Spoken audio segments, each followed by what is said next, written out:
It indicates it's 10:01. So I will call to order the meeting of the Nevada Board of Wildlife Commissioners for Friday, April 10th, 2020 at 10 a.m. Given the unique circumstances of this, I will lead us all in the Pledge of Allegiance. And I believe the department has a flag showing.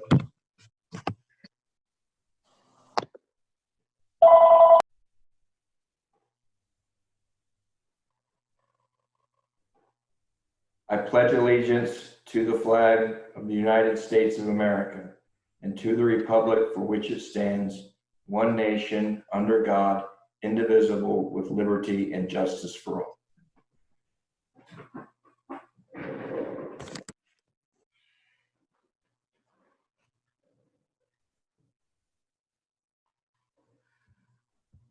Brandy, can you do the roll call of the commission, please? Yes.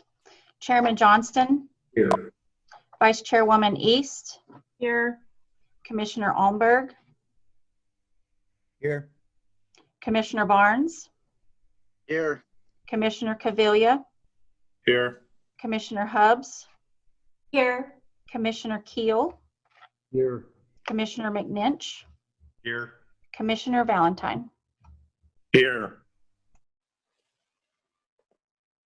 We would normally at this time ask members of the CAB to stand and announce their presence. What I ask is any CAB members who are present at the meeting via the online video, submit an email to wildlifecommission@ndow.org indicating their attendance at today's meeting.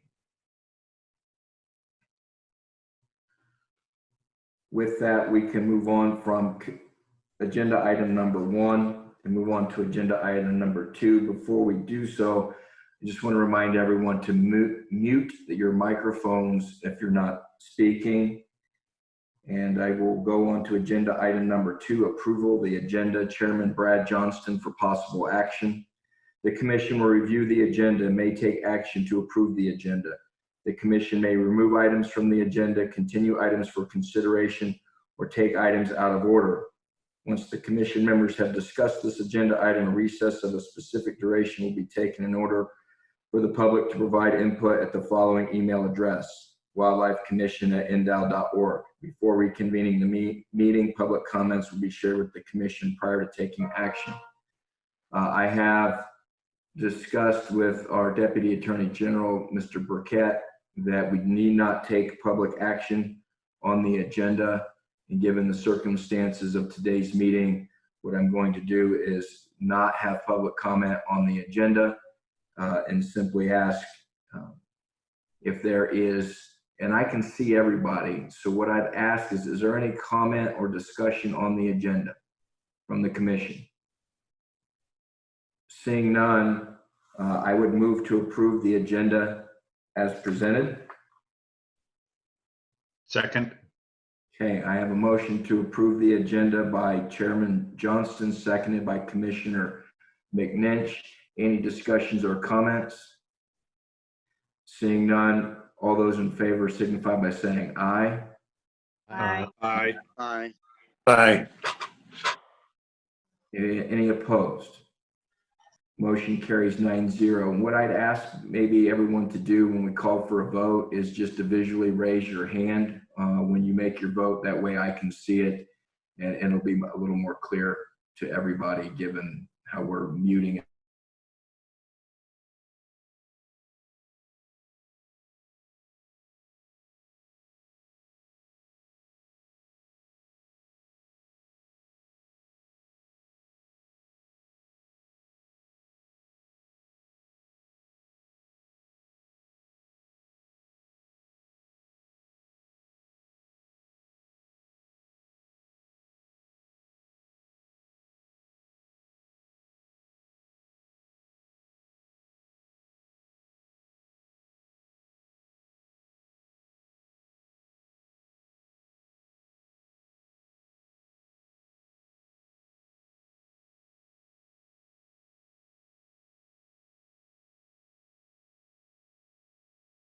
Brad, this is the Deputy Attorney General. It looks like you are frozen, or at least your screen is frozen. and has been for a few seconds. Maybe we should wait until it unfreezes and we'll see where we go from there.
I'm on the phone with Brad now. He's having home internet problems at the moment. He's trying to get back in, and I'll stay in touch with him.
Okay, I apologize for that. I'm having some home internet difficulties.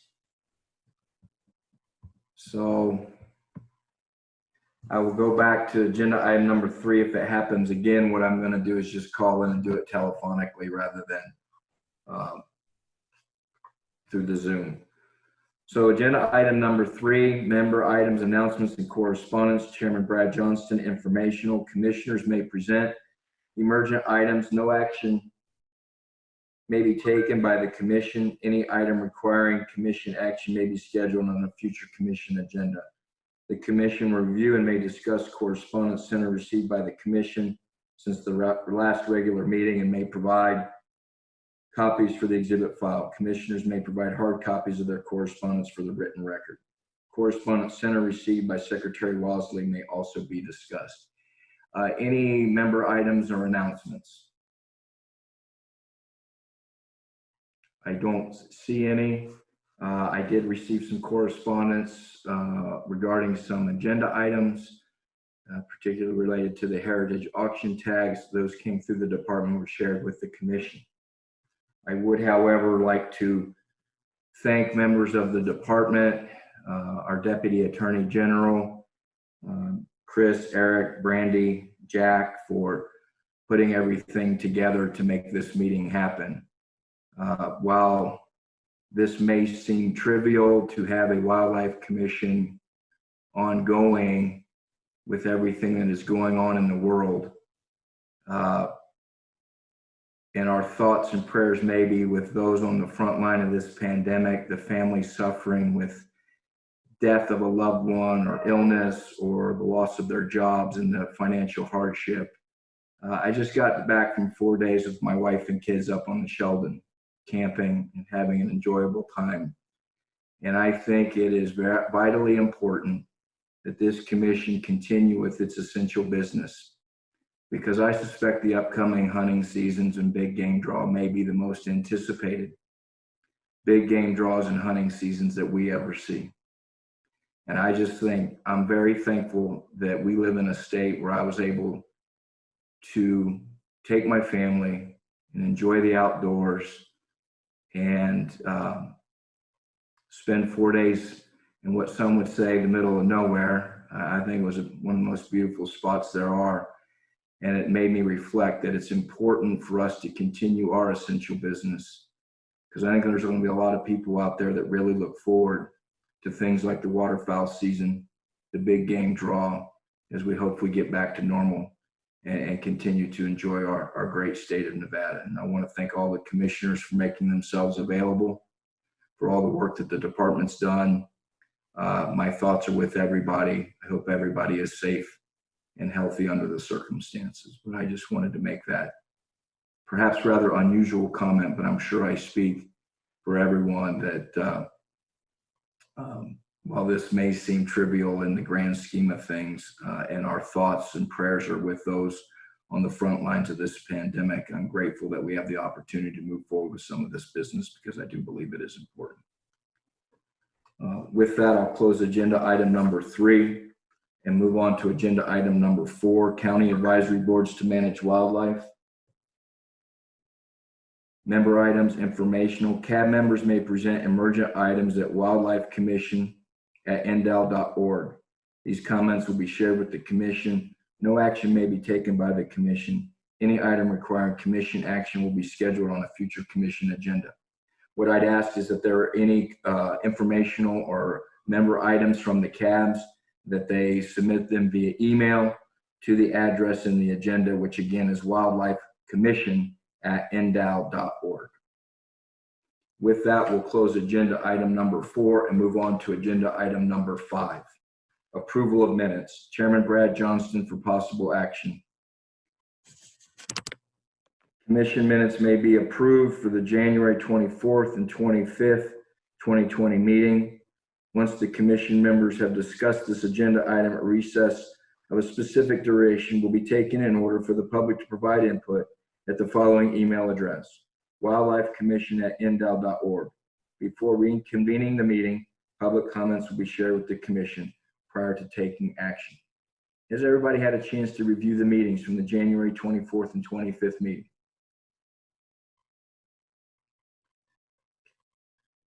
I see everyone acknowledging they have it. Does anyone have any comments on the meeting?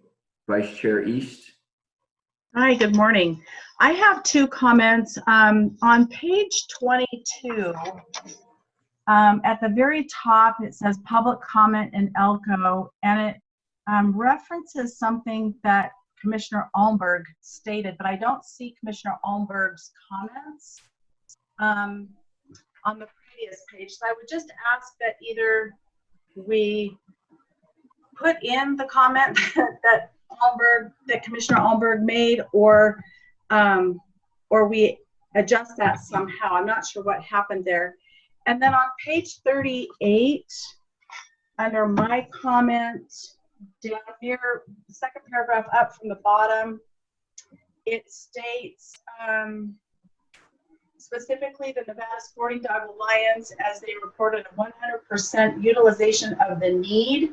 I believe I said MEAT, M-E-A-T, in 2018. If those could be addressed, I would be happy. Thank you. Thank you. Any additional comments?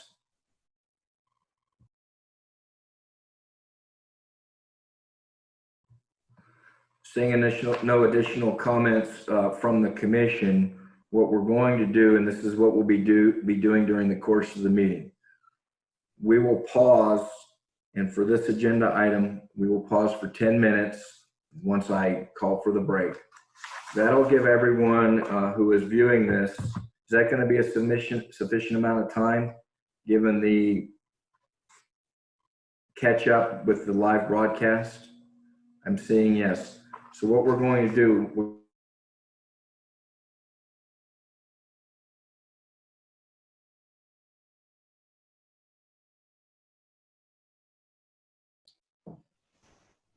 With Commissioner Johnston freezing, Vice Chair East, do you want to take us into break? Sure. I believe he was asking if 10 minutes is going to be sufficient for the break. Is that correct? Okay, then we'll reconvene until 10:25, 10:27. I show 10:17 on my calendar or my clock. All right, thanks. Everybody be back at 10:27.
It's 10:27.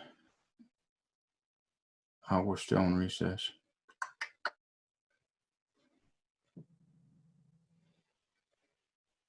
Can anybody hear me? Yeah. Is Brad going to be able to come back?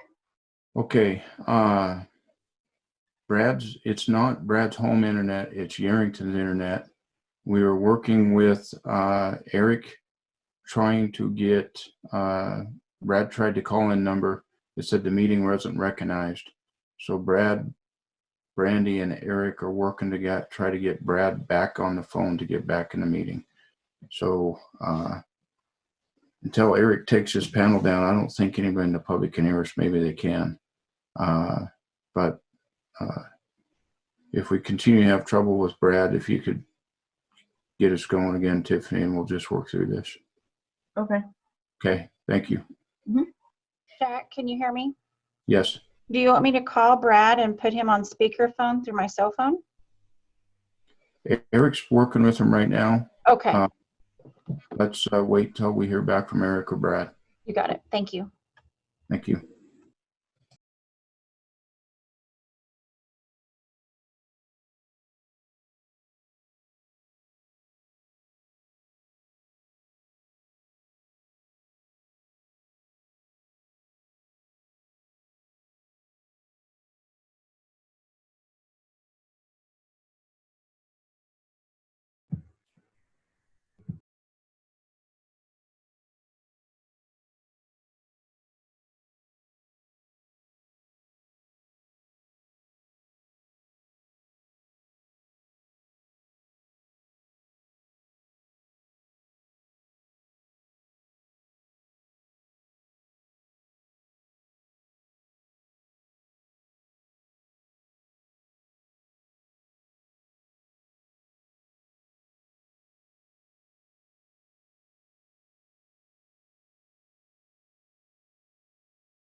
What I understand is people viewing this on YouTube can hear everything that the panel is saying when we unmute at the point, even when the COVID-19 public comment screen is up.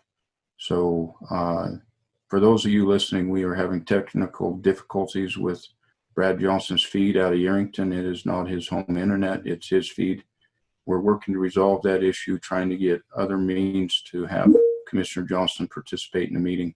So bear with us. We're working through our technical difficulties, and we'll be right back as soon as we get Chairman Johnson going.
We can see you, Brad.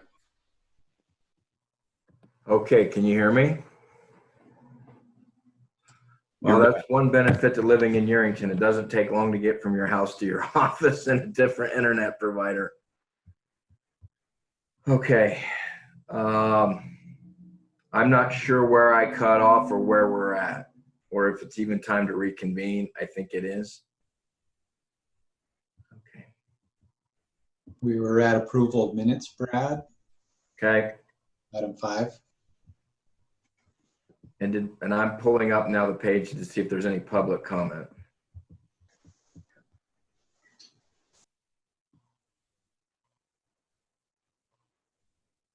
Chairman, there's just one comment that I can see so far, just to let you know and update you.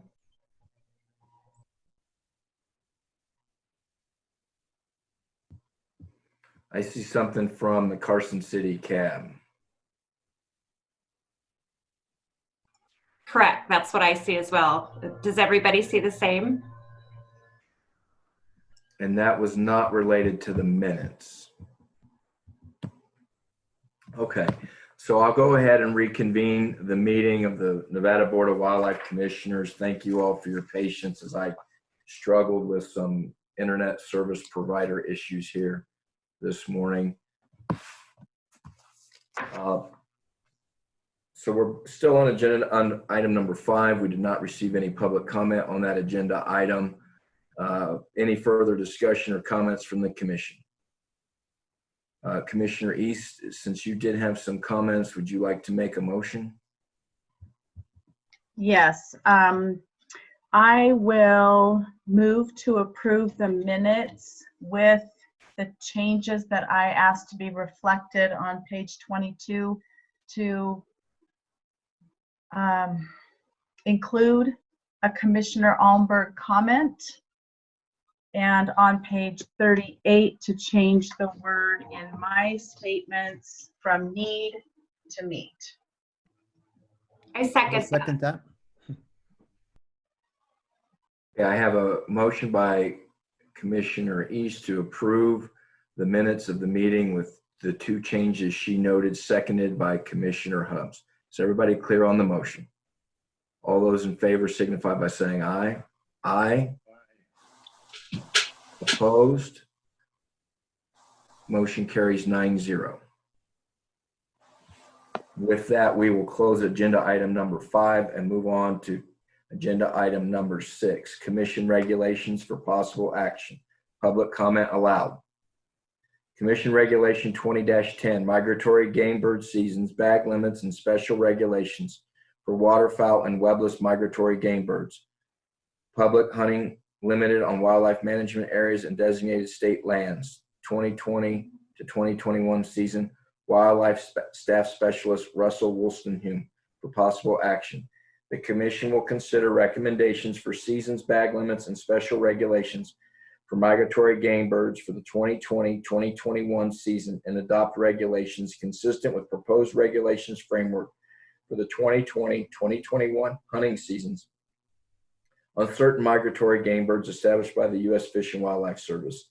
The Commission regulation will become final pending adoption of federal frameworks. The Commission will also consider rules regulating public hunting on wildlife management areas and designated state lands. Once the Commission members have discussed this agenda item, a recess of a specific duration will be taken in order for the public to provide input at the following email address: wildlifecommission@ndow.org. Before reconvening the meeting, public comments will be shared with the Commission prior to taking any action. With that, Russell, you ready to go? Yes, sir. Okay. And what I think I'd like to do, and I think in other instances we've done this a bit piecemeal, where we do certain regulations, break, take public comment, vote. Given the logistics that we have now, what I'd ask that you do is go through all of the proposed CR 20-10. We'll gather all public comment and then proceed in that manner. Okay, that sounds fine. Thank you, sir. Thank you. We'll Russell Olson, Nevada Department of Wildlife Staff Specialist. So on CR 2010, starting with the first species group is mourning and white-winged dove. The recommendation is a season of September 1st through October 30th of 2020 with a daily bag limit of 15, possession of 45. American crow seasons would be September 1st, 2020 through November 17th of 2020. And then a spring season of March 1st, 2021 through April 15th of 2021, daily bag limit of 10. There is highlighted on your support material, there's a line in the special regulations that's a change for this year that previously read that they were only to be hunted with shotguns, and to make it consistent with other species, we changed that this year to maybe hunted with archery, shotguns, and falconry, just to make it consistent with other small game species. Page 2, the special youth waterfowl hunt. For the Northeast Zone, September 12th and 13th of 2020. For the Northwest Zone, September 19th, 2020 through February and February 6th of 2021. The South Zone, February 13th and 14th, and then the Moapa Valley portion of the Overton Wildlife Management Area, October 24th of 2020. And there are no changes from last year with limits and special regulations. Turning to page 3, ducks and mergansers. The Northeast Zone, September 26th, 2020 through October 25th of 2020. October 28th, 2020 through January 10th of 2021. There's a 2-day split in the middle of that season to accommodate the 2 days for the youth hunt. For the Northwest Zone, October 3rd of 2020 through January 3rd of 2021. January 13th of 2021 through January 24th of 2021.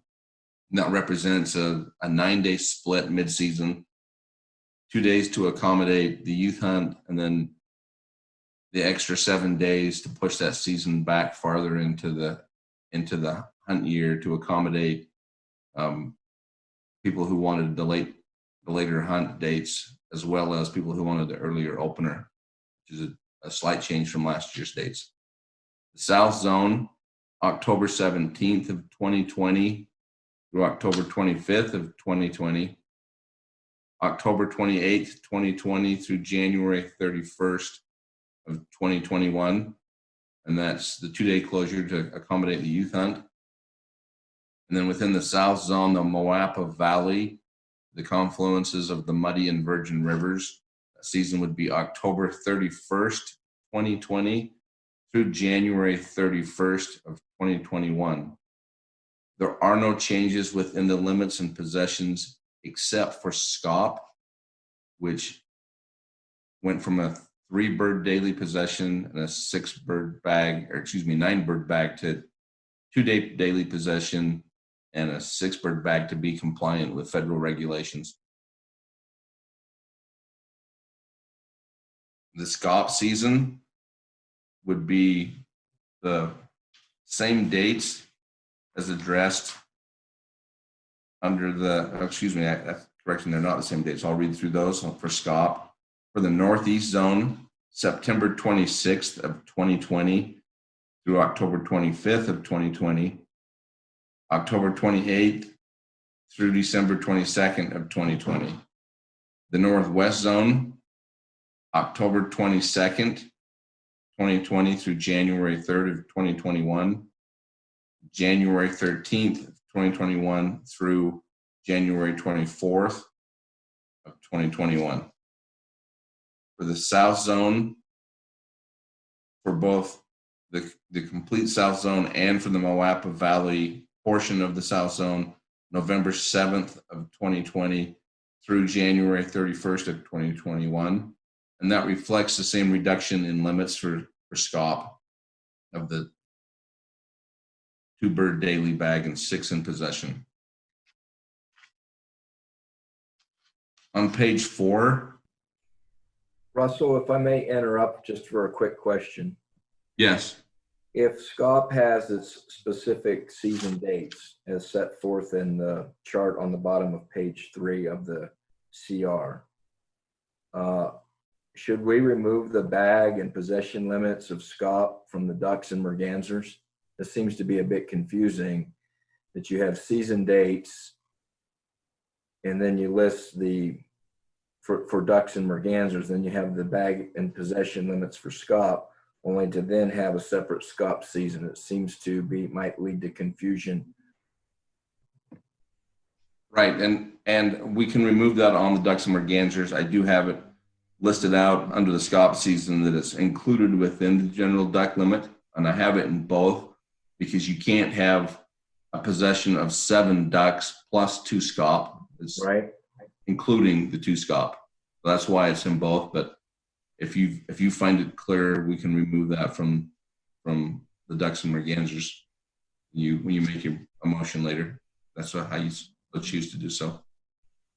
Okay, I think, yeah, because when I go through it, I think some people would see the season dates and then the limits for SCOP and think those season dates apply, the general duck and merganser season. And then you get to the SCOP and then there's the season. Perhaps the best thing to do is to keep the SCOP daily and possession limits just in the SCOP season, but in both charts indicate that it applies to your total duck limit. Understood, and I can make that change. All right, sorry to interrupt. That's fine. On page 4, the coots and common moorhens and the snipe seasons on that page are identical to the duck and merganser season previously addressed. On page 5, Canada geese and white-fronted geese, those are both also the same seasons as for the duck and merganser, general duck and merganser season. On page 6, the falconry season is also identical to the duck and merganser season. Snow and Ross's geese have separate seasons. I'll review those. October 28th for the Northeast Zone, October 28th through January 10th of 2021. And February 20th through March 7th of 2021. The Northwest Zone, October 19th, 2020 through January 3rd of 2021. January 13th, 2021 through January 24th of 2021.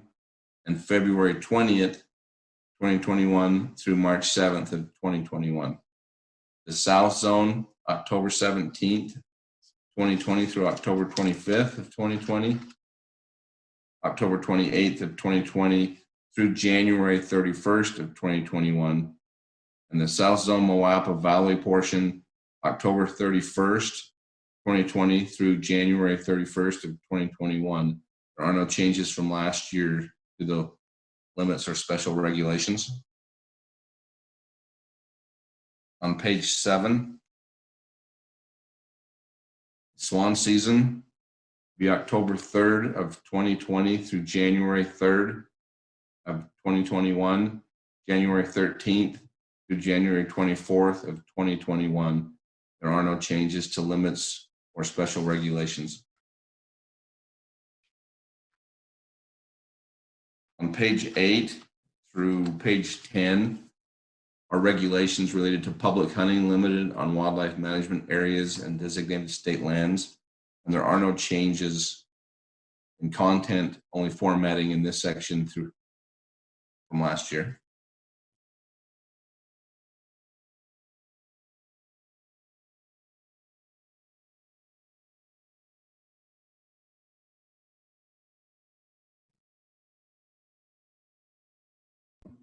Any questions or comments from the commission? Commissioner McNinch.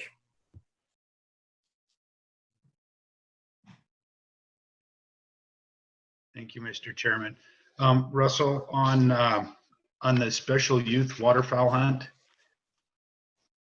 Yes.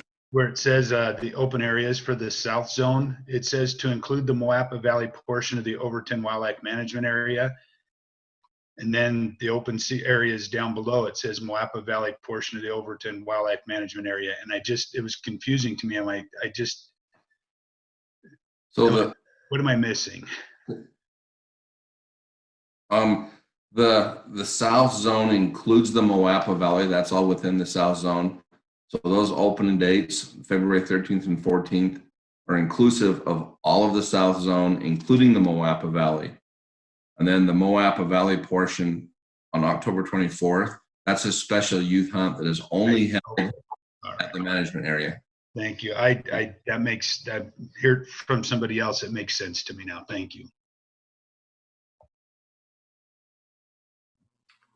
Additional comments or questions? Sorry, my bandage. I burned myself. So I do have a question, Mr. Chairman, and to Russell. We've talked a lot about, remember in the past where we had some botulism issues in some of the waterfowl areas. My only concern was like, how is the wildlife restoring from the, in terms of their abundance and numbers after the botulism kind of incident happened last year? And how are our numbers and waterfowl in general doing? Because I had noted in the past that there was this Journal of Science issue with all of the bird species kind of being depleted over time. And I know I've heard differentiating information from Secretary Wasley that in fact some of our waterfowl is actually doing quite well in light of the results from typical common birds depleting in abundance over Nevada. So my question in general is, how is the habitat and birds recuperating from the botulism episode from last year?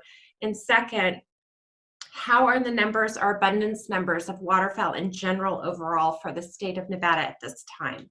Thank you. Mr. Chair, members of the commission, that's an excellent question. I appreciate that. So yes, with that decline overall in bird species, it was noted that waterfowl species are one of the two groups of birds that have not declined. In fact, their numbers are quite high.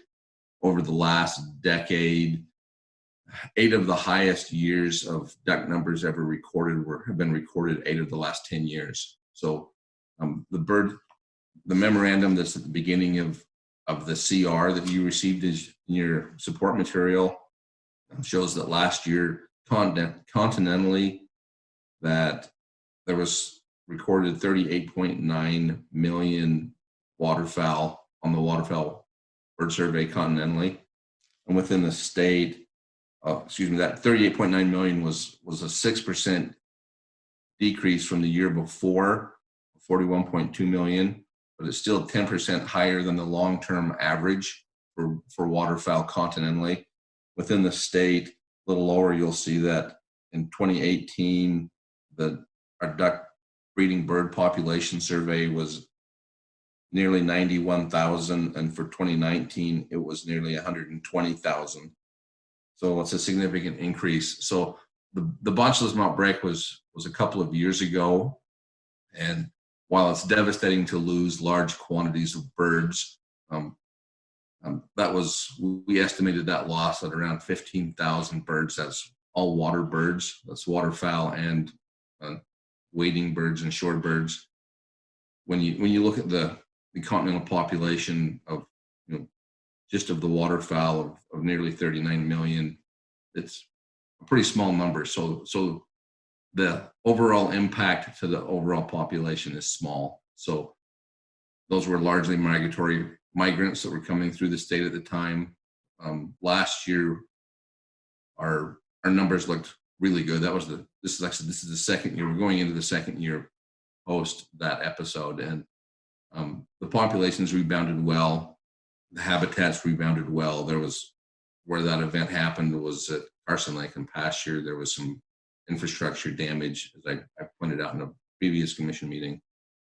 A lot of that damage has been repaired, so we have better water control out there. So things are doing well out there. The population is looking really good. The habitat's looking really good.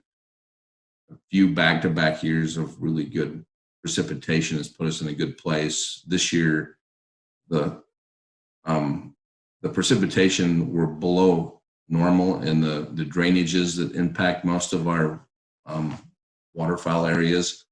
However, a lot of them have reservoirs that feed those, and most of the water reservoirs are at near capacity. So even with the limited runoff that we may receive this year, with the reservoir capacities up, most of the marshes are expecting 100% allocation of water this year, which is good for habitat and good for the birds.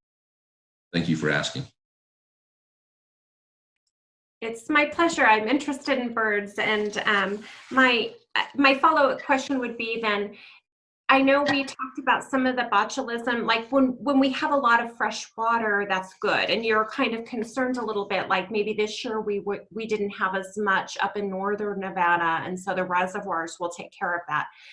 But do you think the long-term, like in a drought period, that we might experience that again? And then do we have in place the ventilators that we discussed, like at the bottom of those ponds at times, to kind of help? Or is that just not really a method that will be a foolproof type method during a drought period of time? Because it will come. We're going to have that drought period of time again, or whatever. So I was just wondering what we have in place for that.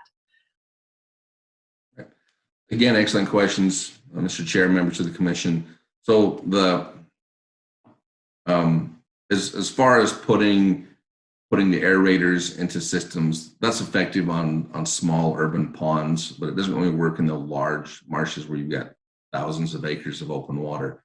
So oddly, the botulism outbreaks occur not during drought years, but it occurs preceding large water events. So the botulism event we had now 2 years ago was following the big winter 3 years ago. So the flooding that caused the infrastructure damage out there that didn't allow us to control water, and because there was so much water, we went from Carson Lake and Pasture, we typically run 1,500 to 2,000 acres of open water out there in the summertime. And that season going into where we had summer of the botulism, we had almost 20,000 acres, so 10 times more water than normal out there, with no way to control that water. So really, it's not in the drought cycle, it's in the wet cycles when you have large bodies of standing water in areas that you can't control water. And it typically happens in places like the Carson Sink at the end of the Carson River system, because there's no way to control that water on the sink end. So you get large bodies of standing water that stagnate, and without fresh water to be able to replace that. And that's where you really have the problem. So it's an ongoing problem. It's a West-wide problem. We're coming up on, this is not a great anniversary to celebrate, but we're coming up on about 100 years of knowledge of botulism in the Western United States and the impacts of that widespread disease. So it's something that's ongoing, and we always try to manage for that the best that we can. But sometimes nature is bigger than we are, as we're all finding out with the current pandemic, and you try to mitigate it the best that you can. So thank you for asking.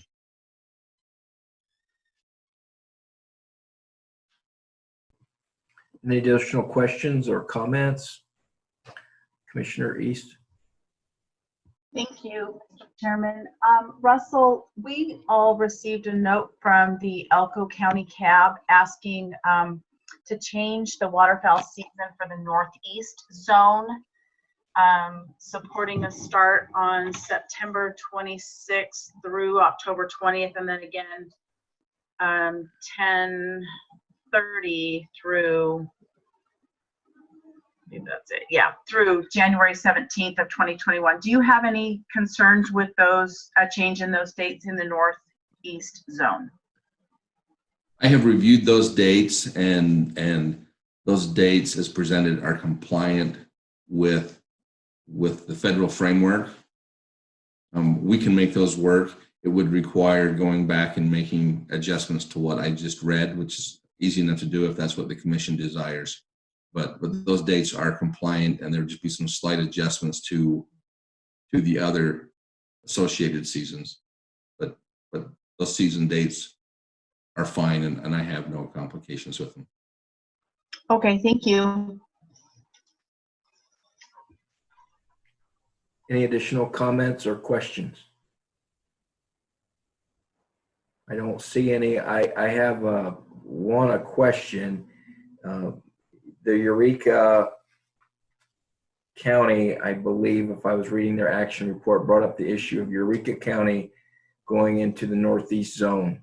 And I recall that this has come up, but there are points and times when that can be done and can't be done. Just kind of like to know where we're at in making that change, if that's the flavor of the commission to make the change. Well, thank you, Mr. Chairman. So last month on the commission meeting that was canceled, that was an agenda item. This is a year when those zones can be set, and that's the reason why I think that's on Eureka County's radar again. That agenda item was not placed on this agenda, and it hasn't been adequately noticed to make changes to that at this point in time. So the due date from the federal government was May 1st to make those changes. So this would have been the meeting when we needed to address that, but it was not included in the agenda. I've had discussions with the Flyway representative from the Fish and Wildlife Service that this information is turned over to, and given the current health crisis within the nation, they're understanding that there's some issues. If it's something that the commission would like to address at a later date, I think that we can probably make that happen. And even though But we could do it now. I mean, in setting this regulation, couldn't we move Eureka County into the Northeast zone? that would be a question probably for the DAG, if that can be addressed under this agenda item or not.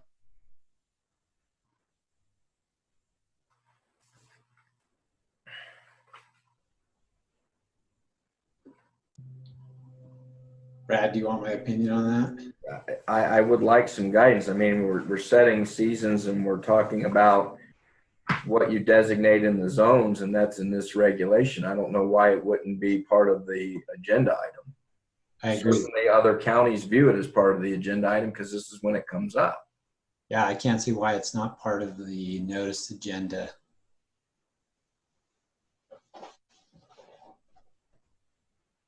And I know this is something that's come up in the past in terms of setting dates, and it's been something consistent from the Eureka County Advisory Board and other stakeholders that they'd like to see Eureka part of that Northeast zone. And so if we have the opportunity to do it now, I just wanted to see if we could. My other question is, and I received some public comments on this, is the last time, and I don't know if it was last year or the year before, when we moved the start of the waterfowl season to the first Saturday in October. And I received a lot of feedback on that. One, that Carson City's position on that was not accurately represented to this commission. This was a meeting that occurred in Las Vegas. And I have heard time and again public comment that the waterfowl hunters, and this is focused on the Northwest zone, would like to have the start of their season pushed back 1 week, and it would be the second Saturday in October to coincide, I know, with the opening of the chucker season. But that is what I'm hearing from the public, is that they would like to have that season opener pushed back. And I don't know if the department has received input or Russell or what the flavor of the commission is, but that is the sentiment I'm hearing from the waterfowl hunters. Would you like me to address that, Mr. Chair? Okay, so I did a lot of coordinating with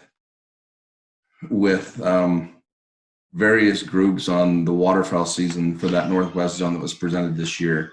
And I do tend to get, there's 3 things I get asked for a lot. One of them is to open early in October. Last year, our opener was the 3rd week of October, so it was later in October, in order to push that late into the season. And there's a group of hunters that really like to hunt the early in the season. You get big pushes of teal coming through early on. Weather conditions, while not ideal for waterfowl hunting, they're not quite as cold, and a lot of hunters prefer to go out when it's not as cold. Then there's another group of hunters that want the season to go as late as possible into the framework. The reason for hunting really late in the season is because the birds that come in late in the season are in their breeding plumage. And so they're really pretty, where the birds early in the season are what they refer to as brown ducks. They don't have their breeding plumage yet. So that's the 2 of the groups. The 3rd group are the ones that asked for that on the second Saturday at the same time as the upland opener.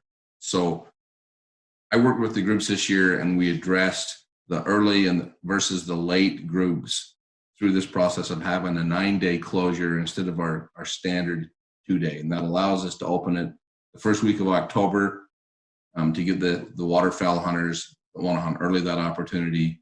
Closing for 9 days then pushes the last of the season later into January, so those hunters get what they want.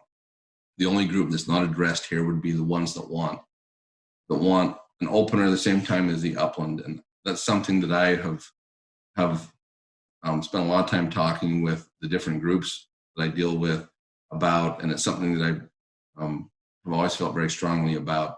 So given the situation that frequently comes up regarding the 3 R's, the recruitment, retention, and reactivation, opportunity is one of the things that we lose hunters on the most. When I look at the data, about between 60 and 65% of all of our waterfowl hunters hunt opening weekend of the season and never again in the entire season. And I would imagine that's very similar for a lot of upland hunters. Now, there are groups of hunters who are hardcore and they go out frequently and often, and I applaud that, and I would like to see more people do that.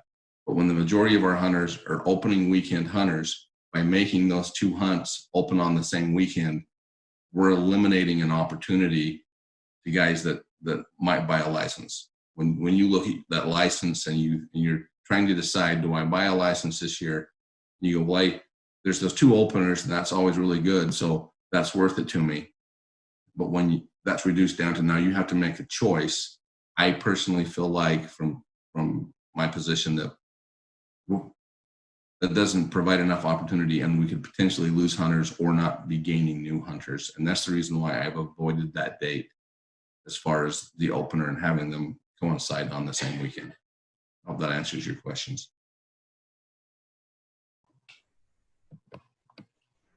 I appreciate that, but Mineral County wanted to see the opening move back into mid-October. And I'm not so certain if you have a waterfowl opener that coincides with the opening of the upland season. I don't know how much of an impact that's going to have on any type of licensing or that. I'm just telling you from the cabs, the prior cab comments and other public comment, I'm not hearing anyone saying they want this early October start date.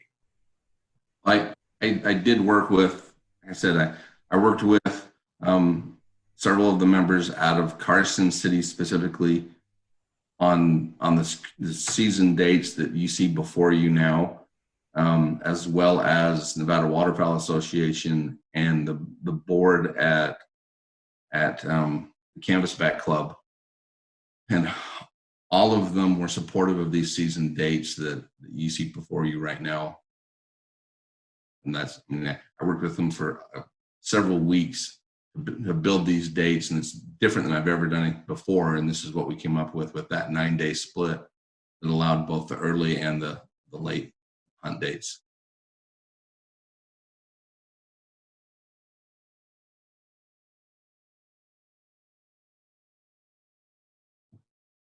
You're muted, sir.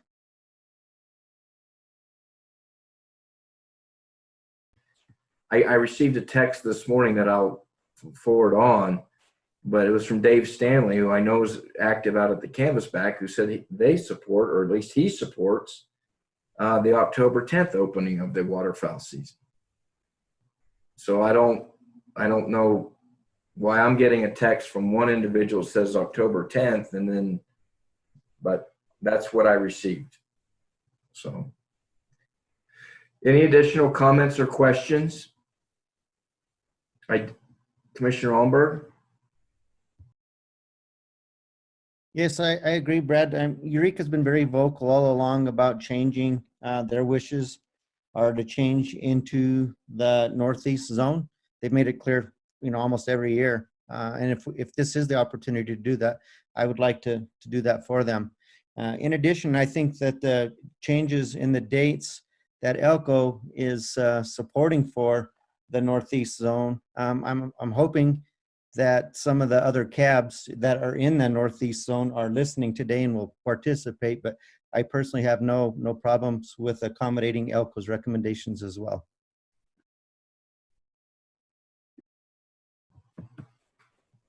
Any additional comments or questions? Commissioner Hubbs? I'm more inclined right now just because it's my conservative nature and that I have a little bit of conservative nature, is to keep it as it is. But I'd be interested to see what we get in terms of public comment on this, if there's really an intense need to change from what's been provided by the department or not in those areas that you mentioned.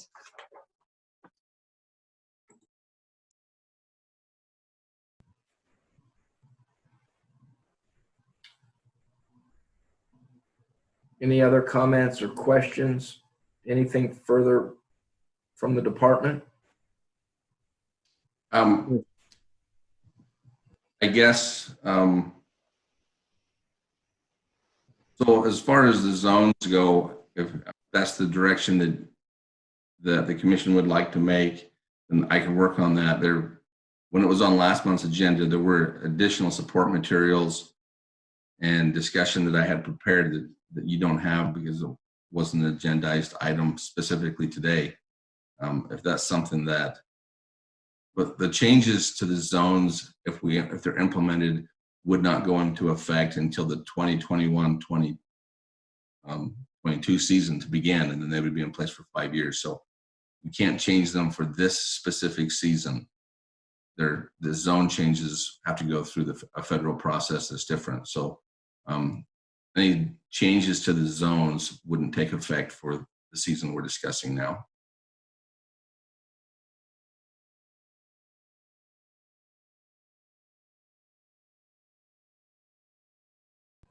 Well, I guess I'm confused now because I thought I heard earlier we could change the zone. We could move Eureka County into the northeast zone by this regulation, and that the feds were going to work with us, whether it's now or later, to do that. So if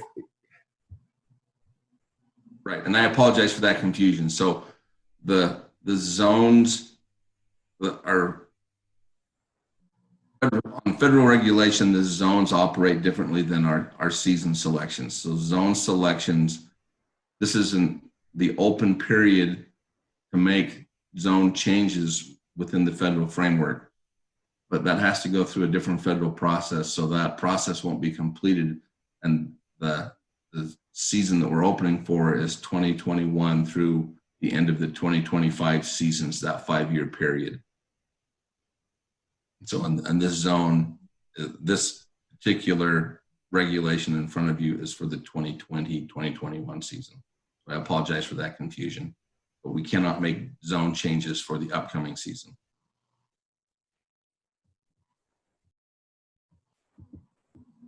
So the May 1st deadline to report to the federal government, it would be for next year's season on the zone changes.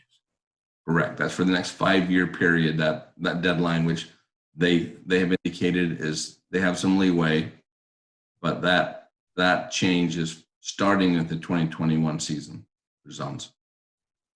Okay. Commissioner Keel, did you have a comment or? Yes, thank you, Mr. Chair. In reference to changing these zones, are we strictly talking the Eureka moving, or are we referencing the map that was provided in the documentation to us, which from my understanding would be Lander and Eureka County moving to the northeast zones and Esmeralda and Nye counties moving to the south zone? Am I clear on that? Right, with the support material from last month's commission meeting that was canceled, that was what my recommendation was to make the zones in line with the current department regions. And I had various rationale for doing so, largely to eliminate the problem that arises where, especially for law enforcement, when you have a warden moving from one county to another right now within their own work area, seasons change on them when they cross county lines. So by making those zones within the region, it did two things. One is it eliminated that confusion on which hunt season was open as you cross those county lines. And secondly, they give us an opportunity geographically to within kind of how the winters run. The temperatures are vastly different in that northeast corner than in the south and over here in the northwest side. So I was trying to capture those and give those counties the ability to have dates that they felt like better fit their hunting needs. Also, by putting Eureka and Lander in there with Elko and White Pine, some of the confusion that came back to me on feedback was that individuals felt like they wanted to have the same hunt dates as the Northwest Zone, which is possible to do without being in the same zone. My concern is that if we ever go to more restrictive seasons, right now we're on the most liberal package that the feds allow. And if we ever go to more restrictive seasons and those dates get, you go to right now we're on a 120-day season, and those can be changed down to a 95-day season or a 60-day season, depending on the package. And if that ever changes to those shorter dates, the swan hunt kind of dictates when the Northwest Zone, if it's down to 60 days, the hunt, because of the swan hunt, would need to be November and December. And if that's if those other 4 Northeast counties were all within that, and the only hunt available was November and December, there wouldn't be a lot of waterfowl hunting in those frozen counties at that time of the year. So I feel like it's better if they have their own zone. But the dates aren't. That's what we're doing with the regulation today, is changing the dates to fit the needs of the specific hunters. And that's what manipulates those dates, not what zone specifically you're in. If that makes sense to you. No, I appreciate that clarity. I just wanted to be clear on which counties were going to which zones. Obviously, Eureka's been extremely supportive of going to that northeast zone. Has there been any opposition from Esmeralda or Nye? And I totally get your point about keeping that consistent with department regions, but specifically to the waterfowl seasons, have those counties voiced much of an opposition in moving zones? I made a lot of efforts to contact all the counties when we started this to kind of get some input, and then when I kind of drew up that map on where I wanted to go, and I spoke to a lot of the counties, and I didn't see a lot of opposition from anywhere. Most of the counties aren't moving, so they didn't care. The ones that were moving, Eureka and Lander, have kind of been asking for a move over the years. I could never get a hold of anyone from Nye County to comment. Mineral County, they didn't didn't have a lot of input. When I asked them about it, they felt like they didn't have a lot of hunting opportunity for waterfowl, that they're more looking at upland seasons down there. So they didn't, as I recall the discussion, and I don't want to put words in their mouth, but as I recall, they didn't have any opposition to it. Okay, thank you. And just to clarify, I think you misspoke and said mineral when you meant Esmeralda, probably. Excuse me, I'm sorry. Yes, Esmeralda. I apologize. Thank you.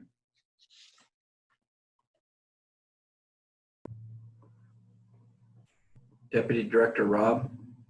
One of the reasons this was not put on the agenda is this was something that was going to affect my county.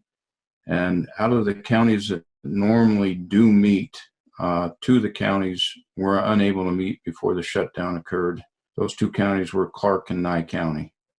So not everybody, we do have a lot of cab action reports in, but Nye County was slated to be moved, and they did not have an opportunity to comment as a county advisory board on this agenda item.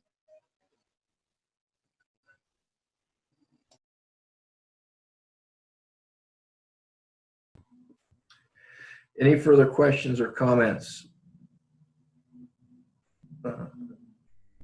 Seeing none, Commissioner Olmberg? Yes, just listening to the discussion, there does seem to be, again, a lot of miscommunication and understanding with canceling agendas, moving things around, and lack of participation from the cabs. I'm inclined to agree with Commissioner Hubbs that maybe the best thing to do at this point in time, because we don't have easy access for participation, is maybe we should just stay with the department's recommendation at this point.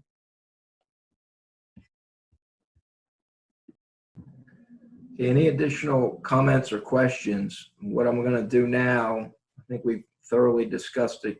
Deputy Director Rob, I saw your hand go up. Yes, Jack Robb for the record. If you're going to go to break, now that I think the discussion's over from what it sounds like, it's been recognized that some parts of the state have a different lag time than others. When we tested this, we had a 10 to 12 second lag with YouTube, but in some of the text messages going back and forth with staff located in more rural parts of the state, we have in excess of a 5-minute lag time. So whatever break you take, if you were planning to take a 20, if you could take a 25 or whatever it may be, to afford some additional lag time in some of our rural areas. Certainly. I think what I'd like to do, my clock says it's 11:20. We could reconvene at 11:45. That should give people sufficient time to submit public comment.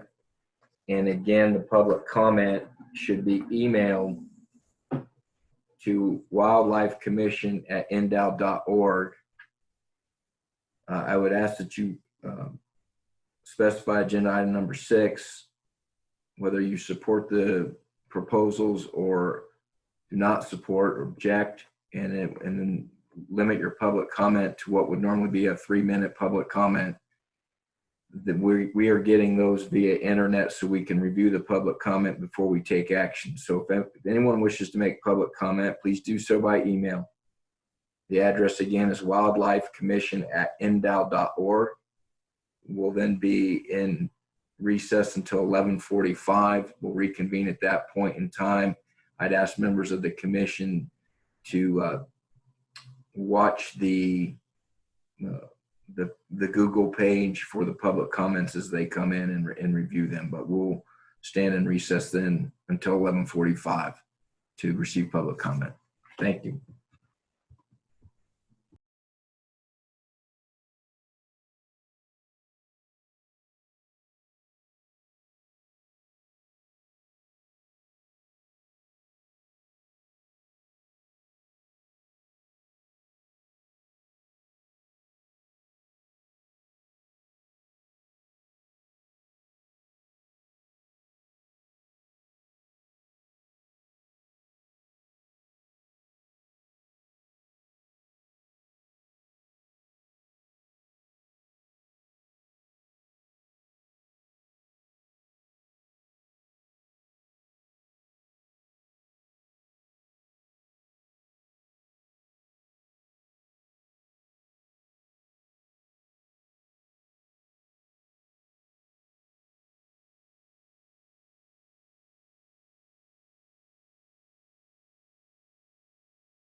Okay, I see it's 11:46. I'm hoping we're ready to reconvene.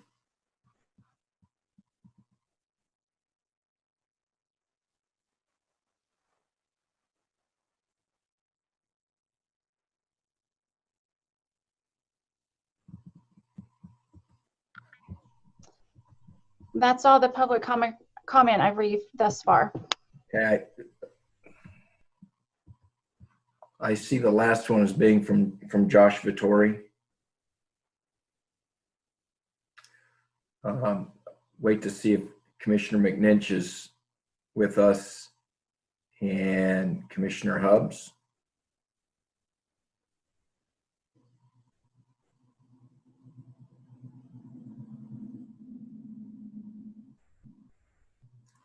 I'll give them a couple minutes.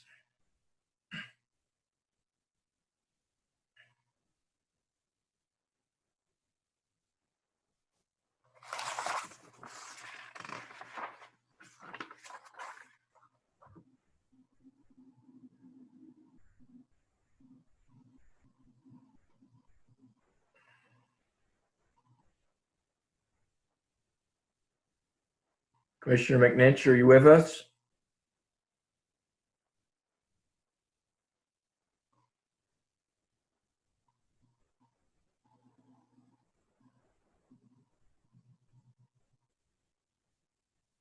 How about Commissioner Hubbs?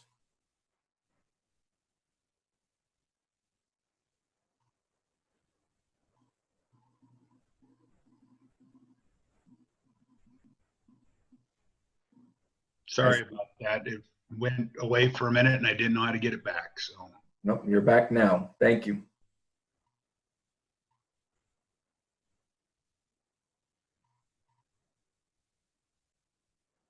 Okay, I think we're all here. Is everyone ready to proceed?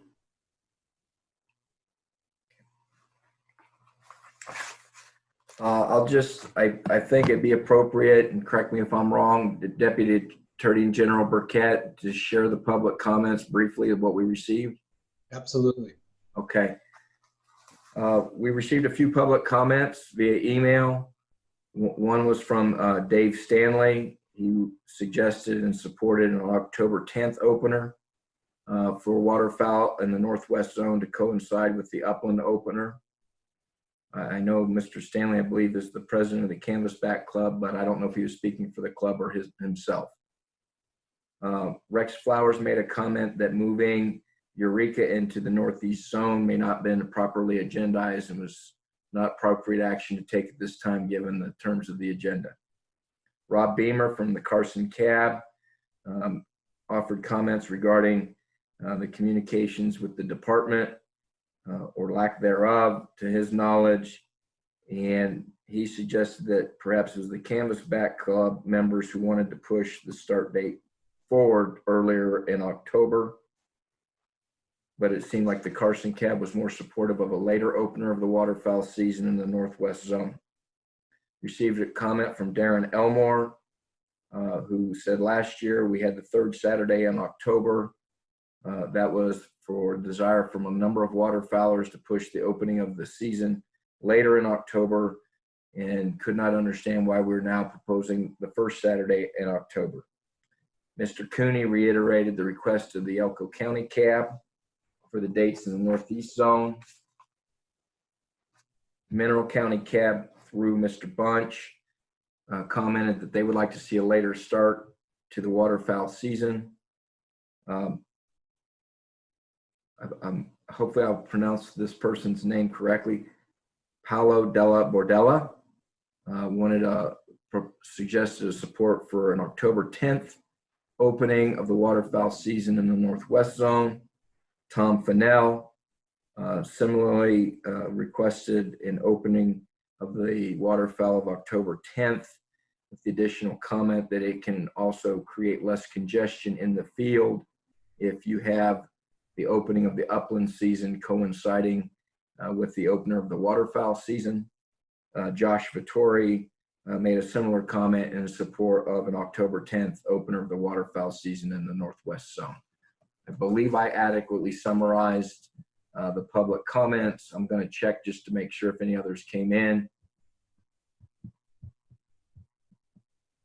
And I don't see any additional public comments. So that's the public comment. Any discussion from the commission?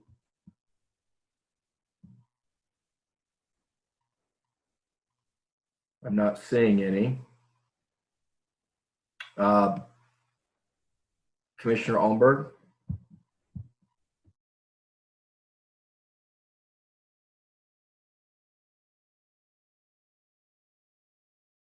Commissioner Almberg, you've muted your mic, so you need to unmute. I'm sorry, I apologize. Yes, I received all the same public comments as you referred to. I just had a little bit of a question. My notes from Mineral County Cab that they wanted to move it forward further. I guess their first choice was September 10th and their second choice was September 17th. So I'm not too sure. And now it sounds like Glenn is okay with moving it a later date. So I'm just a little bit unsure of what their wishes are.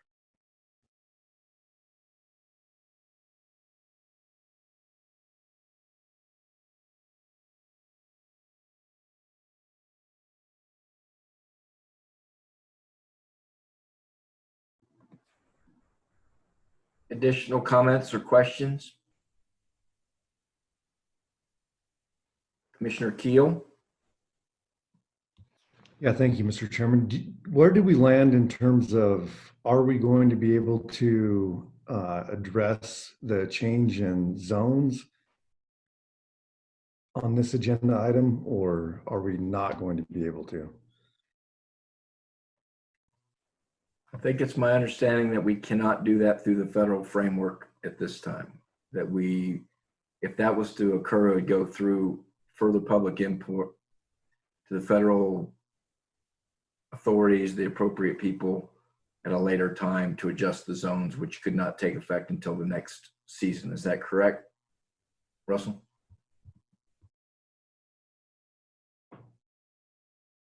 Correct.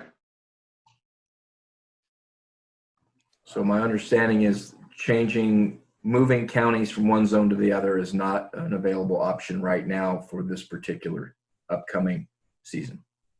Correct. Did that adequately answer your question, Commissioner Keel? Yes, thank you. Any additional comments or questions?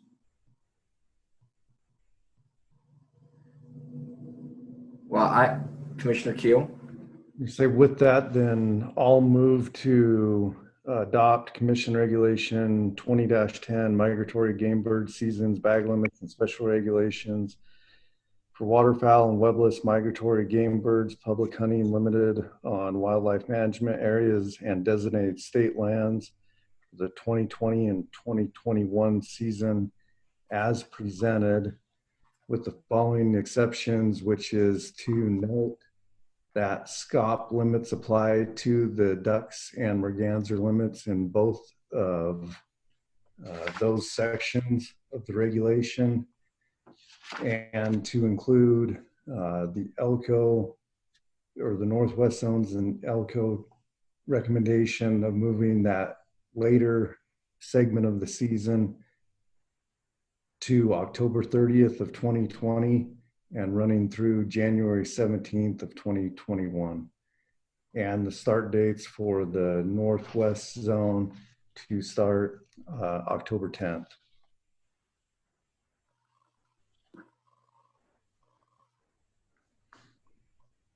I have a motion by Commissioner Keel. Is there a second? Second. I have one question. If we move the start date in the Northwest Zone to October 10th, as the motion proposes, would we have the ability to lengthen the season on the back end then, given the number of days that are available?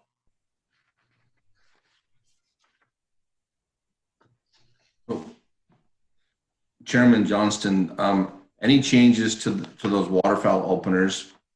I need to go back through all of the seasons, and adjustments need to be made for every season within those zones.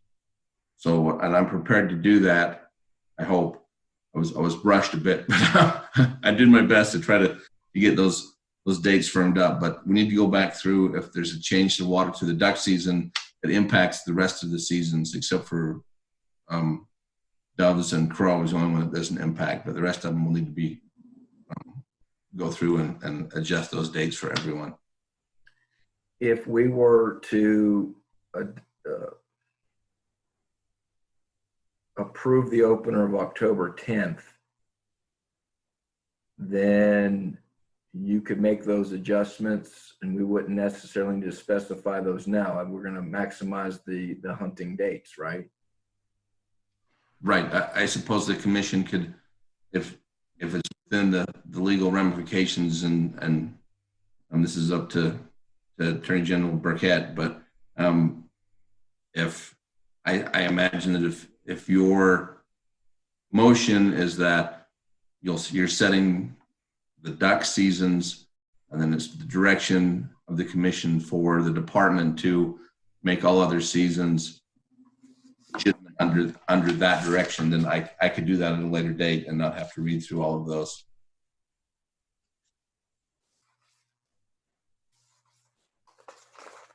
Mr. Burkett, would that be sufficient if we said that all the openers would be, with the exception of the morning white-winged dove and American crow, which they're going to open up September 1st. But if we move those Northwest Zone openers to October 10th, can we, by way of the motion, direct the department to then maximize the number of hunting days on the back end, or do we need to specify those in the motion? Yeah, that's exactly what I was going to suggest, is that part of the motion could include a suggestion or request that with the understanding that you're moving the date to October 10, that all the other dates would be modified to basically be consistent with maximizing hunter opportunity under, federal migratory fishing or waterfowl season regulations.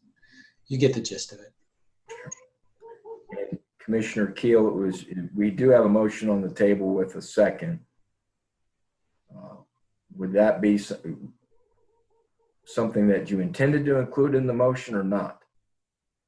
No, that was my intention, was to change all of the start dates to the October 10th start for the Northwest Zone and maximize the available hunting days underneath the federal framework. And Commissioner East, are you fine with that second? Yes. So is Commissioner Allenberg?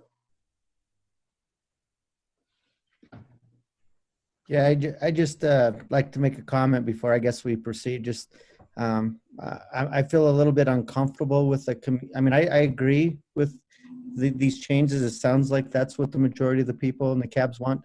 I just don't feel very comfortable with we're missing some bigger players. We're missing a lot of the other cabs that we're talking about. They didn't make comment, and some of their meetings were canceled, and so they weren't able to address this at all. So I just, again, a little bit of uncomfortableness and with our total input. Commissioner Hubbs?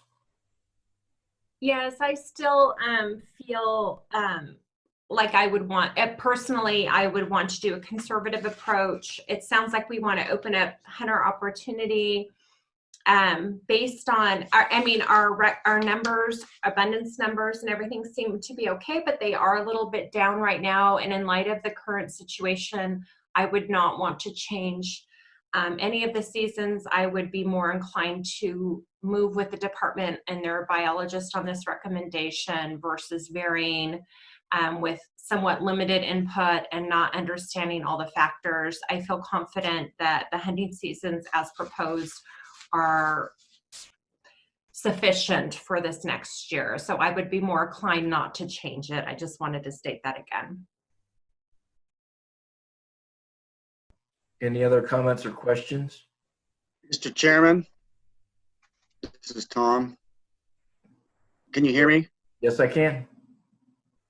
This is a question for Commissioner Keel. When he made the motion, he made the recommendations in ELCO. to change that start date, but also they had another recommendation, was to go from September 26th to October 20th.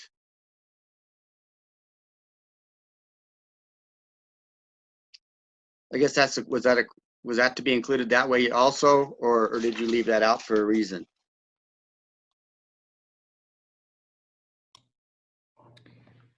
I guess it was my understanding that they were supporting the first half of the season as presented in the northeast zone, which was September 26th, 2020 through October 25th of 2020.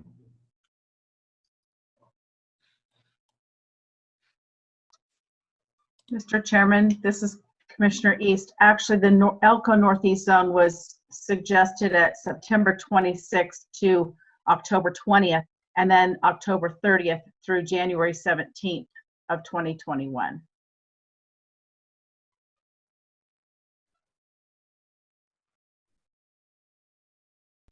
And I believe with that request on theirs for the end date of the 17th of January 2021, it required additional days to be taken out of the season.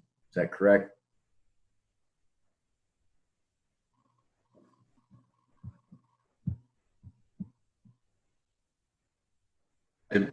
Mr. Chair, if I may, those dates that were just read, September 26th to October 20, October 30 of 2020 to January 17th of 2021 is I believe what Elko County had proposed, and as stated, those are compliant with federal frameworks.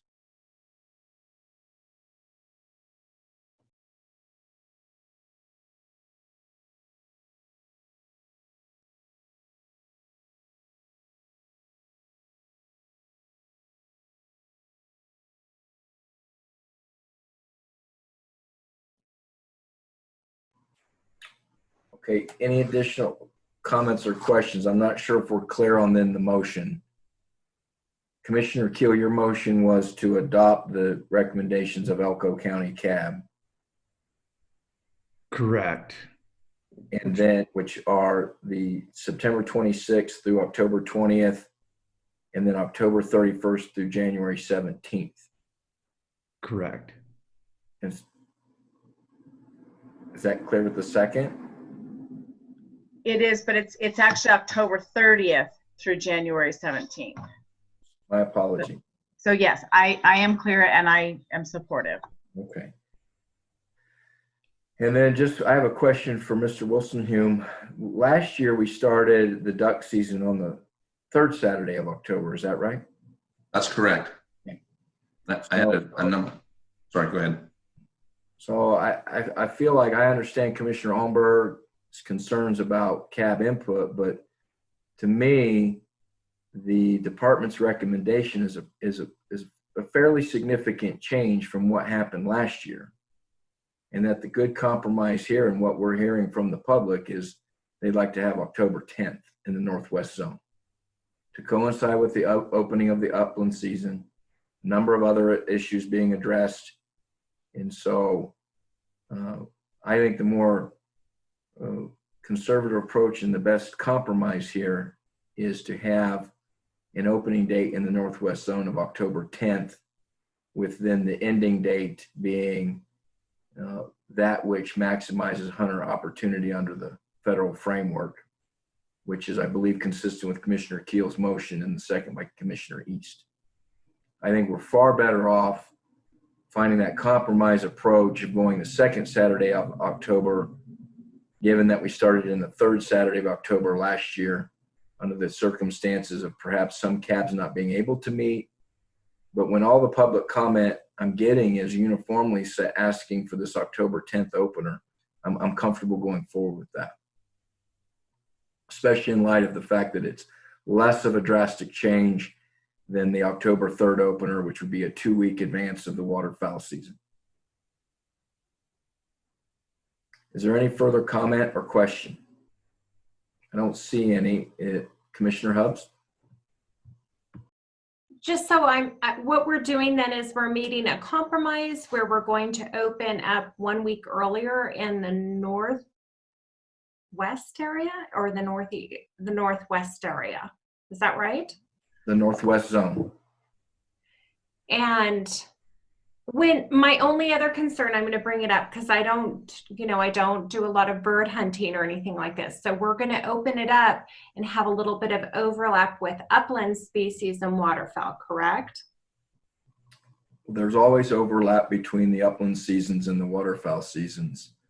Right. So oh, go ahead. The opening of the waterfowl season, if it's October 10th, which is the second Saturday on October, coincides with the opening of the upland season, second Saturday in October. Now, when we talk about overlap, how crowded is it up there?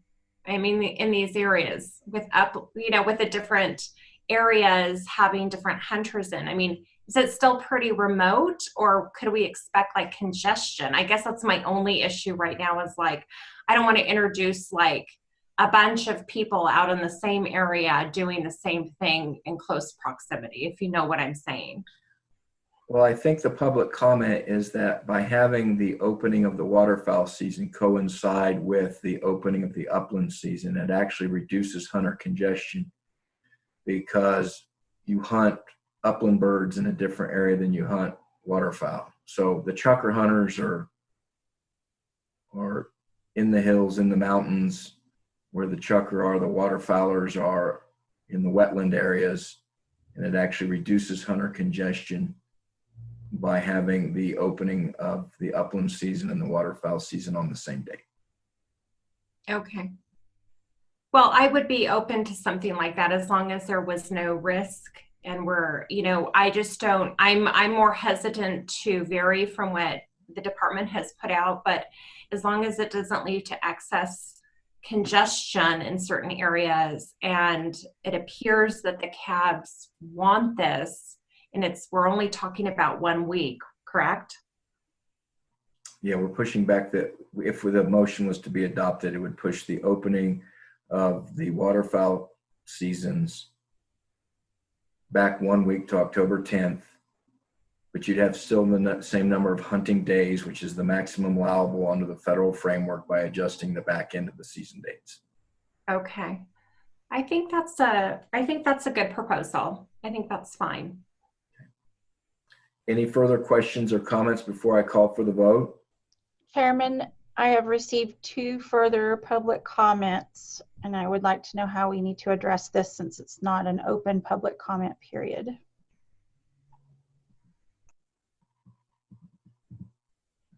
This is the DAG. I think at this point, public comment was closed. And I certainly believe we gave adequate opportunity for everyone to submit public comment prior to the meeting and during the meeting. And if we were live and public comment was closed, and we generally don't reopen it, so we're not going to do that now. Is everybody, any further comments or questions from the commission or discussion on the motion?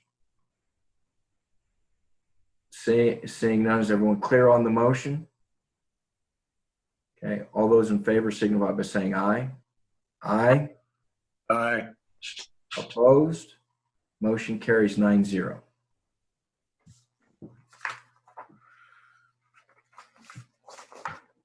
Okay, with that, we'll move on to the next agenda item, which is the Wildlife Heritage Auction Tags. Deputy Director Jack Robb for possible action. 3 of the commission approved vendors for the 2020 Heritage Auction Tag canceled or may cancel their scheduled fundraising events due to COVID-19. The commission may select an alternate method by which to auction these tags. Options may include receiving sealed bids or working with the current vendor or other vendors that possess the ability to administer a live internet auction. The remaining unsold tags consist of 1 antelope, 1 desert bighorn sheep, 1 California bighorn sheep, and 1 Rocky Mountain elk.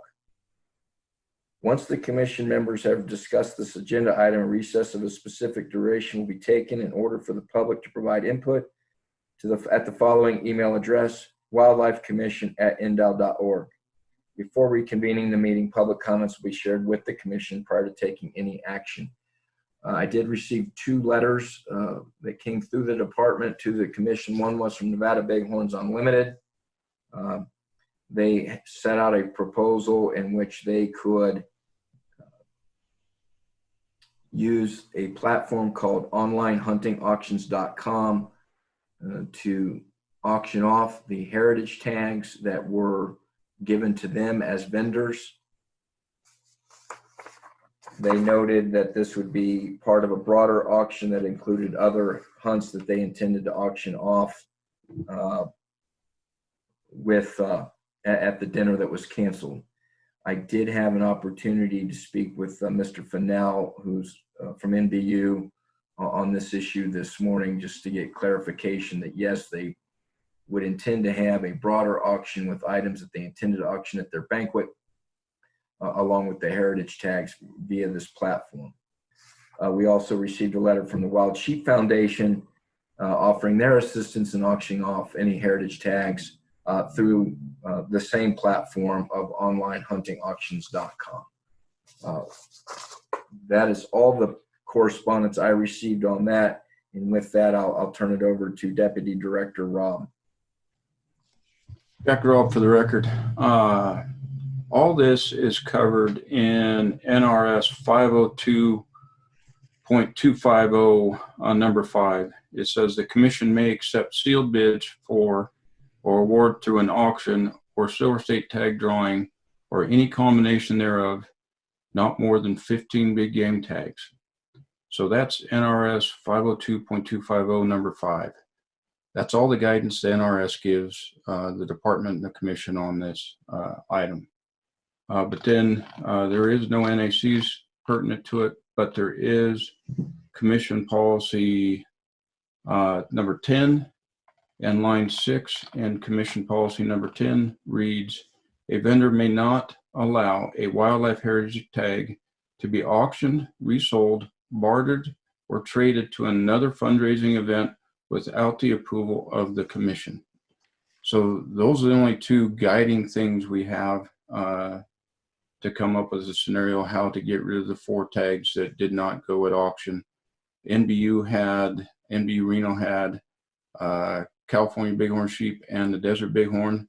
Meadow Valley Wildlife Unlimited had the elk tag. Those 2 dinners did not go forward with no scheduled events in the near future. Nevada Waterfowl, their event hasn't happened yet. They have an antelope tag, but talking to board members on their board under an abundance of caution, they would like to have that antelope tag possibly sold at a different venue that we're talking about today to make sure that that tag does get out and get out in a timely manner. So with that being said, as Commissioner Johnston brought forward, we did receive 2 letters, but prior to that, we looked at the possibility of doing the sealed bid. And with the sealed bid, talking to people, it's really good for the people buying stuff because they usually get it at a discount. It's not good for people trying to raise money. So with the sealed bid not being our best option, we looked at another option. That's TNT Auction. They are the state approved auction vendor. They are the auction vendor that performed the auction for our 2 helicopters and the airplane. And they did an online auction for those items, and they did a tremendous job. They had close times on those auctions. They had a date and a close time. And so we were thinking that if it was 2 o'clock on a Tuesday, that at 1:59, people would start trying to get their bid in. But the way that they have it set is there's a 3-minute countdown clock. So we raised about $100,000 in each one of those items after the close time, because every time somebody bid, it gave a 3-minute countdown clock. So you couldn't just get in at the last minute. And it does prove to gain a lot of money. And TNT Auction has been great to work with. They are the state approved vendor, and they've offered up their services. We've talked to them. They have a 5% to the state and then a 13% bidder premium. So there'd be a 13% deal there, but they they have a great platform and they have made us money in the past. So they're somebody to seriously consider. The other people that after we contacted TNT, we were contacted by Wild Sheep Foundation. Now they've been contacted by other states. They're looking at doing Oregon mule deer statewide tag, Wyoming Rocky Mountain, and Wyoming elk permit. So they have other what states consider governor tags that they're going to auction off through a platform. And their platform that they're going to use is onlinehuntingauctions.com. The same platform that NBU has brought forward. Both organizations have brought forward the same vendor. Wild Sheep Foundation has offered to do this at no cost to the state of Nevada or to the sportsmen of Nevada. They would do it. They would cover all costs associated with the auction. So that is a very good offer from a long-standing vendor of ours. They've sold numerous sheep tags, and we reached their top dollar on those tags at their events. Another longtime heritage auction vendor that's done us very well, Nevada Bighorns Unlimited. Their proposal comes in using same onlinehuntingauctions.com, and they want to not include other states' items, but they have items that they usually sell at their events to include Adall sheep, desert bighorn sheep hunts, and various wing shoots. And both Wild Sheep and NBU and TNT would more than handle all 4 of the tags remaining at their auctions. One thing that onlinehuntingauctions.com does have is this is what they specialize in. I've talked to Miles Moretti, Mule Deer Foundation. They've used him in the past. Very impressed with him. He's has a Mule Deer Foundation National. Spoke with Epic Outdoors, Jason and Adam, because other states and other auction events aren't going off. It's not just heritage tags that didn't go. It's multiple tags that didn't go at these events. So everybody's looking for a venue to get these tags out. And what Jason and Adam have told me is everybody in that industry, the people that cater to Western big game hunting, are focusing on this website, looking for opportunities for clients. So it seems to be a good avenue. They have 900,000 clients in their email database that they can contact to promote this. In addition to online auctions, both Wild Sheep has said that they will distribute it to their membership and affiliates, and NBU said they would distribute it to their 4,000 members and through other avenues to include Hunting Fool, Go Hunt, and Epic Outdoors, and others that specialize in the big game hunting arena in the Western United States.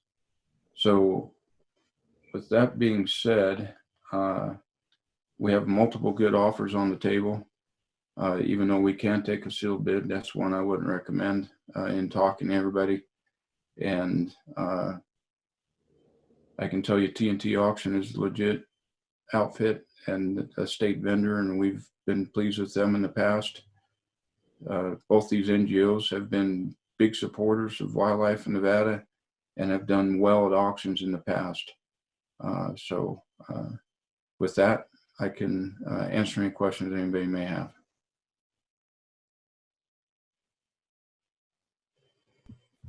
Any questions, Commissioner Hubbs? So my only question is, I was trying to stay on track with you, Deputy Director Rob, but is there only 4 tags at issue, or are there more tags that are going to be auctioned? I was a bit confused because you were stating that this online hunting .com does many different hunting auctions, but do we only have to put our 4 tags out there? The rest have been auctioned off? Good question, Commissioner Hubbs. We did not get all of our tags auctioned off. We did have a turkey tag at Meadow Valley Wildlife Unlimited that, because of the timing of our commission meeting, and we couldn't allow them to do it in another venue under NRS and commission policy, that turkey tag is not a part of this. Both Wild Sheep and NBU do have other tags that they would put in association with the 4 remaining tags we have. All the other auction tags that we allocated, their events occurred before the shutdown. So we only have 1 antelope that was Nevada Wildlife or Nevada Waterfowl. Meadow Valley had the elk, and NBU Reno had the desert sheep and the California bighorn sheep. One thing that I forgot to mention is NBU did put in a date in their letter of between May 16th and May 23rd. In talking to Epic Outdoors and others that cater in this industry, we may want to look at an earlier date than that. And I would hope the commission would give some flexibility to the NGO that is awarded, or NGO or TNT auction that is awarded these tags, to set a date that works into their calendar that would best represent the tags. But the sooner we can get these out, the better. The people that have the resources to buy $100,000 tags, they are going to hunt someplace. And the later our tags go, they have a chance to buy other tags before they buy ours. They're going to fill their dance card and they're going to do something. So if we wait too long, we're taking away potential bidders because they're filling their dance card with other things they're going to do. So in talking to online auction, I spoke with them.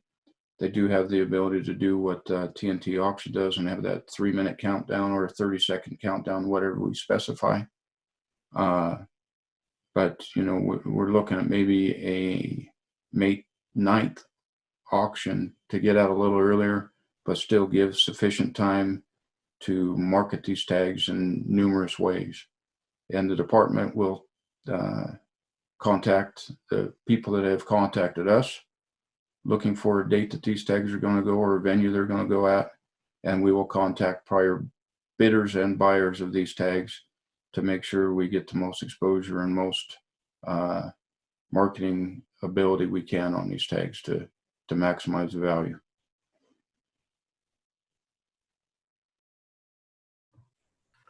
So one follow-up question. So is there just 2 online companies you're looking at, TNT Auction and onlinehunting.com? Or are they the same? TNT is standalone, and we would contract with them as the state of Nevada and Nevada Department of Wildlife if the commission chooses to go that way.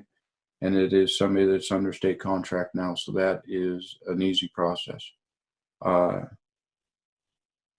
There are only 2, and the other one is online auction, but they are being brought forward by Wild Sheep Foundation and Nevada Bighorns Unlimited. They do have a fee associated with their services, but both Wild Sheep and NBU have elected to cover that fee so we can get 100% of the proceeds of the auction like we have in the past. Thank you. So Deputy Director Rob, with the antelope and the elk tag, do we need to find a new home for those today then? Deputy Director Rob, for the record, no. Wild Sheep and NBU would accommodate those tags and put that as part of their auction. It's just not the sheep tags that Wild Sheep and NBU are proposing to auction off. It would be all 4 tags. Both of them would do all 4, and TNT would do all 4 also. Well, well, first of all, I appreciate the fact that, you know, NBU was awarded the desert and the California bighorn tags, and they unfortunately had to cancel their fundraising dinner. But they've been proactive in coming to this commission and saying, this is what we can do, and we think we can maximize the value of these tags. And I certainly think some online auction platform is going to be better than sealed bids. So in my personal opinion, the sealed bids, while an available option, is not the most viable, because we want to maximize the price paid for these tags so they go into the heritage account so that we can then do all the projects we get to do. So that then leaves, you know, do we go TNT? But my understanding with TNT, you're looking at what, 18% off the top. So that immediately, I think, no. And thankfully, we have groups like NBU and Wild Sheep Foundation who come forward and being proactive and saying, here's what we can do, as those two groups often do for the state of Nevada and its wildlife, and say, well, we'll cover the costs associated with an online auction so that 100% of the proceeds go to the heritage account. I really like the idea that NBU is doing it in conjunction with some other really good auction items that are usually at their banquet. I think that might help increase the value. And so my personal view would be have NBU proceed with the auction with all 4 of the remaining heritage tags, and do it through the online. I forget the name of it. Onlinehuntingauctions.com. I think they're going to do a great job in publicizing it. It puts all of our heritage tags kind of in one basket, so to speak, to garner some interest. And I think that would be the best route to go. I think about a potential indirect benefit, which is if giving NBU the ability to auction off these tags in conjunction with other hunts that generate money to NBU, there's the indirect benefit that if those additional auction items go at a higher value, then we know where NBU's money gets spent. It gets spent here in Nevada and on the ground. So my personal view is, this is in no way to try to say anything negative about the Wild Sheep Foundation. I just think we awarded NBU 2 tags. We have 2 other tags that need to be auctioned. And I don't see any reason to take away NBU's ability to auction off the 2 tags that we already previously awarded them, because they've been proactive in finding a solution in very difficult circumstances. And then it would just make sense to then have them auction off the antelope and elk tag with those. Any additional comments or questions, Commissioner? Thank you, Mr. Chairman. I agree with you. I like the idea. I'd like to know if NBU is flexible on the dates. Jack, could they auction the turkey tag, or is that something we'd have to do in a separate meeting? Jack Robb for the record. Most turkey seasons have started, and there'd be little to no value in it. A lot of them have closed, and that tag with wildlife management areas, it's not really a viable solution at this point. I think we're just going to have to walk away from a little bit of money on that turkey tag. Okay, thank you. Additional comments or questions? Commissioner Caviglia? I just wanted to confirm, I know Wild Sheep in their letter, they put that all proceeds are going back to NDOW. NBU did not. I just wanted to make sure there wasn't 5% or anything like that on there that they want, on their auction results, because that's not spelled out specifically in that letter. I mean, I'm all for giving it to NBU because they did originally have the tags, but I just wanted to confirm that. In my conversations with NBU representatives, both Tom Fennell and Pat Pinu, they've indicated that all the proceeds would be coming back to the state of Nevada, even though it's not in there. They have both confirmed that with me. And that's one of the reasons why I contacted Mr. Fennell this morning, just to get clarification on that particular point, reading NBU's letter and Wild Sheep Foundation's letter. Commissioner Holmberg? Yes, this is an easy one for me. I think that the NBU, it'll help with all the rest of their auctions. I think that they've done a great job in the past. It's the most logical thing for me to send it their way. And if they need help, it sounds like maybe they could reach out to Wild Sheep Foundation. If they're willing to help market it, that would be great. Commissioner Hubbs?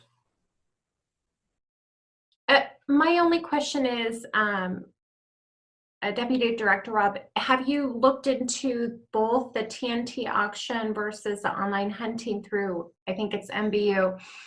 Is the reach the same? Because we also need to kind of consider who is this going out to, and is one a larger national platform and the other one is smaller, and so on and so forth. Because even though potentially the TNT auction, we would not be getting our full benefit, they may be a larger platform and getting more bids. I don't know if that makes sense, but I was just wondering if that's been looked into. I have looked into that, and online auction, they have 900,000 people that they can contact, and they are, as their name represents, that's what they do. And so the people that are following them on this platform, they're dedicated to buying tags, and TNT auction sells heavy equipment and surplus items that states have. So they're a different avenue and a different venue. Online auctions is dedicated to doing this type of business, and they have a better following.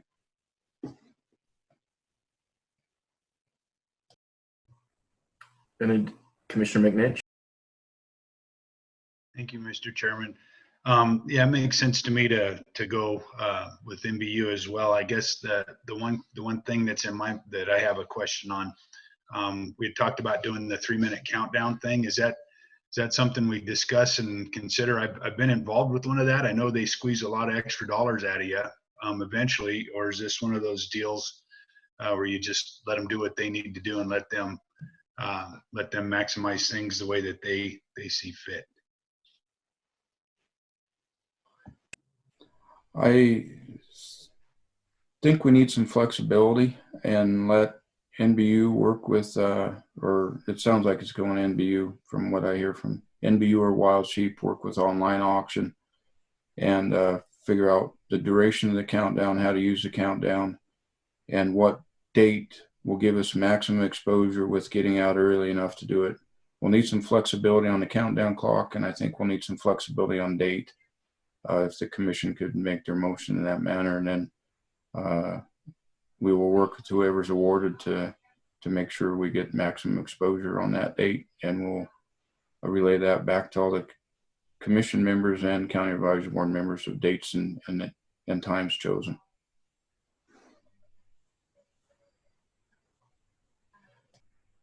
I think my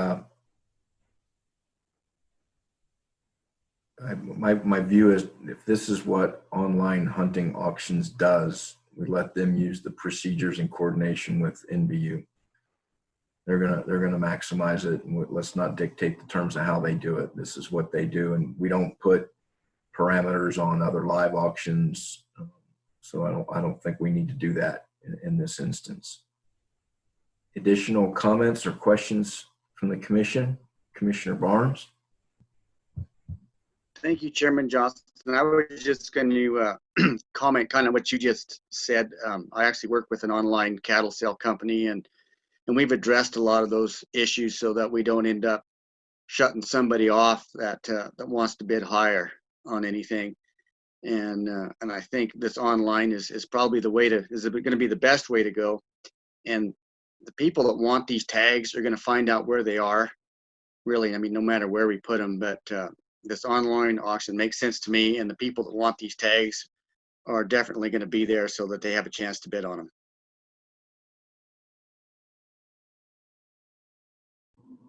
Any additional comments or questions?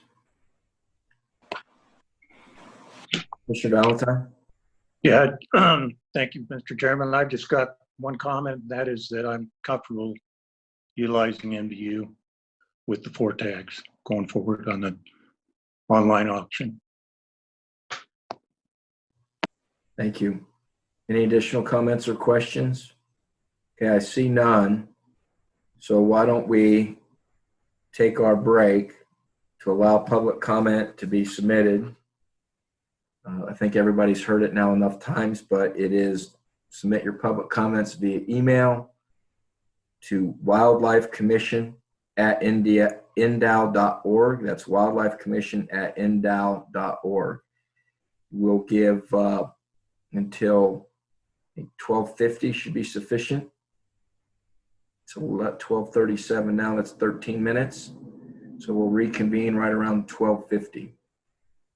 Chairman, I have a quick question. Yes. Relates back to my previous question. I received 2 comments already, both in the 12:20 hour. Just want to confirm that those cannot be shared since they're not during open public comment, but wanted to ask. You know, I think when it comes in before, they should be shared. That's just people being in advance. It's like someone submitting something before a meeting. I think it's something a little bit different when we close the public comment period. So let's share the ones that have been received, and any ones that come in during the public comment, please share that with the commission, and we'll review those as they come in. Okay, thank you. All right, then we'll reconvene at 12:50. Thank you.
I think I'll stop video for a little bit.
Okay, my clock indicates it is 12:50, so let's see if we have everybody back.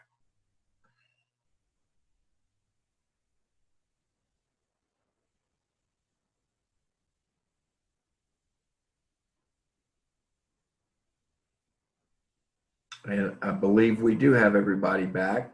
So with that, I had the last public comment as being from Rex Flowers. That is correct, Chairman. Thank you. I'll just briefly summarize the public comments we received. Paul Dixon submitted a public comment. The city supported Wild Sheep Foundation's proposal for online auctions, and then supplemented that with if NBU is not going to charge anything, is no problem with their proceeding with the online auction through them. Joe McConnell similarly indicated support for NBU selling the remaining heritage tags versus through an online auction, and expressed concern that the hunting public doesn't necessarily focus on TNT auctions, and express concern over the 13% premium. Craig Burnside suggested that NBU sell the 2 bighorn sheep tags and that the antelope and elk tag go with Wild Sheep Foundation. Joe Krim expressed support for NBU to sell all 4 of the remaining heritage tags. Glenn Bunch similarly indicated support for the NBU online auction of the 4 remaining tags. Chris Cephalou from NBU indicated and confirmed that NBU will give 100% of the proceeds, and that NBU is flexible on the dates in which to complete the auction. Tom Fennell submitted public comment confirming the same. Darren Elmore supported comments in support of NBU Reno having the ability to auction off the 4 remaining heritage tags, as did Rex Flowers, both of them commenting on NBU's continued support and stepping up to the plate again under these circumstances. Those are the public comments we received. Is there any further comments or discussions or questions from the commission? Seeing none, then I would move to have NBU Reno proceed with selling the remaining 4 heritage tags that consist of 1 desert bighorn tag, 1 California bighorn tag, 1 pronghorn antelope tag, and 1 Rocky Mountain elk tag. Second. I wasn't quite done with the motion, but that's fine. Through, as they suggested, onlinehuntingauctions.com, and I will leave it to NDOW and the online auction provider to set the date that gives adequate time to publicize the auction, gain public interest in it, at the same time with the understanding and direction that we'd like these tags sold as quickly as possible to maximize their value. I will second your motion, Chairman. Everyone clear on the motion in the second, or on the motion, I should say? I see nodding of the heads. I'll then call for the vote. All those in favor signify by saying aye. Aye. Aye. Opposed? Motion carries 9-0.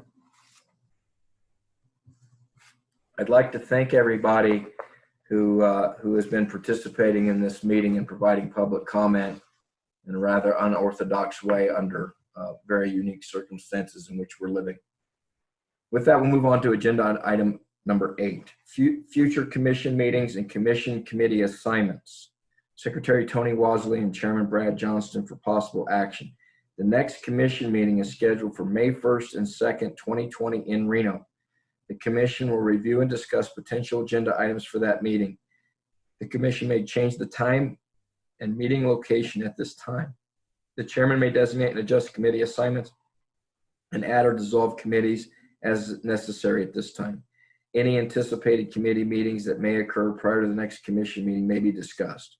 Once the commission members have discussed this agenda item, a recess of a specific duration will be taken in order for the public to provide input at the following email address: wildlifecommission@ndow.org. Before reconvening the meeting, public comments will be shared with the commission prior to taking any action. Commissioner Wasley, I guess the most pressing issue is going to be quota setting in May. That's correct, Mr. Chairman. That will be the challenge. Before I go too much further before these through these draft agenda items, I'd first just like to thank you all for your flexibility and having a meeting in this format. And certainly there's a lot of folks at the department kind of working behind the scenes. Our IT professional, Eric Duggar, DAS Division Administrator, Kimberly Munoz, Ashley Sanchez, Chris Basie, and Brandy.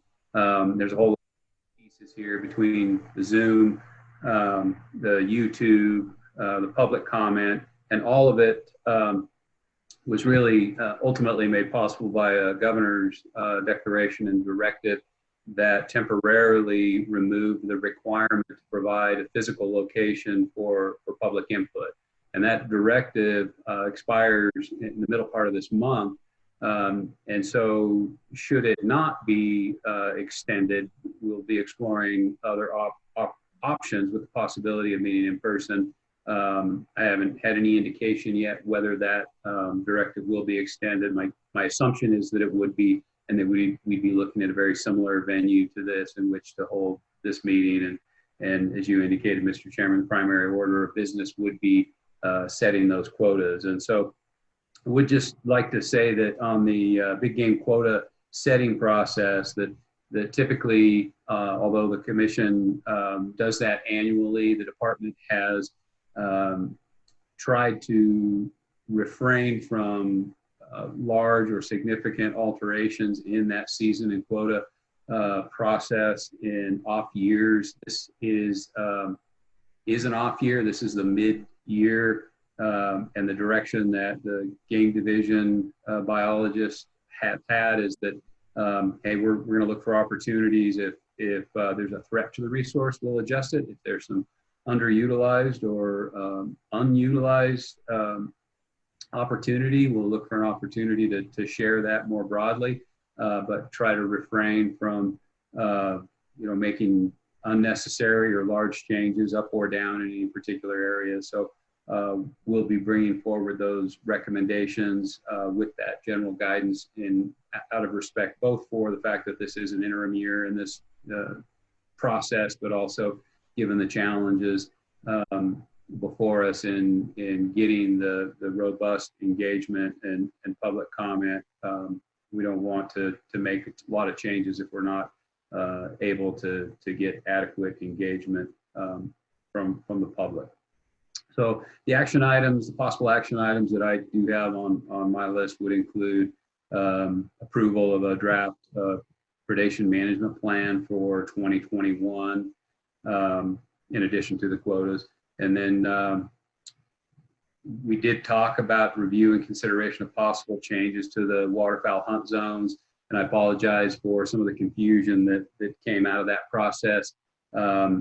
Really, the season setting that we did today for waterfowl is a separate federal process in those waterfowl hunt zones. And although there was a deadline that will have passed by the time we have this next commission meeting, it is possible that the federal government is going to be flexible on those timelines. So we'll certainly look into that. And if that looks like that we have some additional time, we can possibly pursue that there as well. But we'll communicate with you what we hear back from our federal partners at Fish and Wildlife Service on that.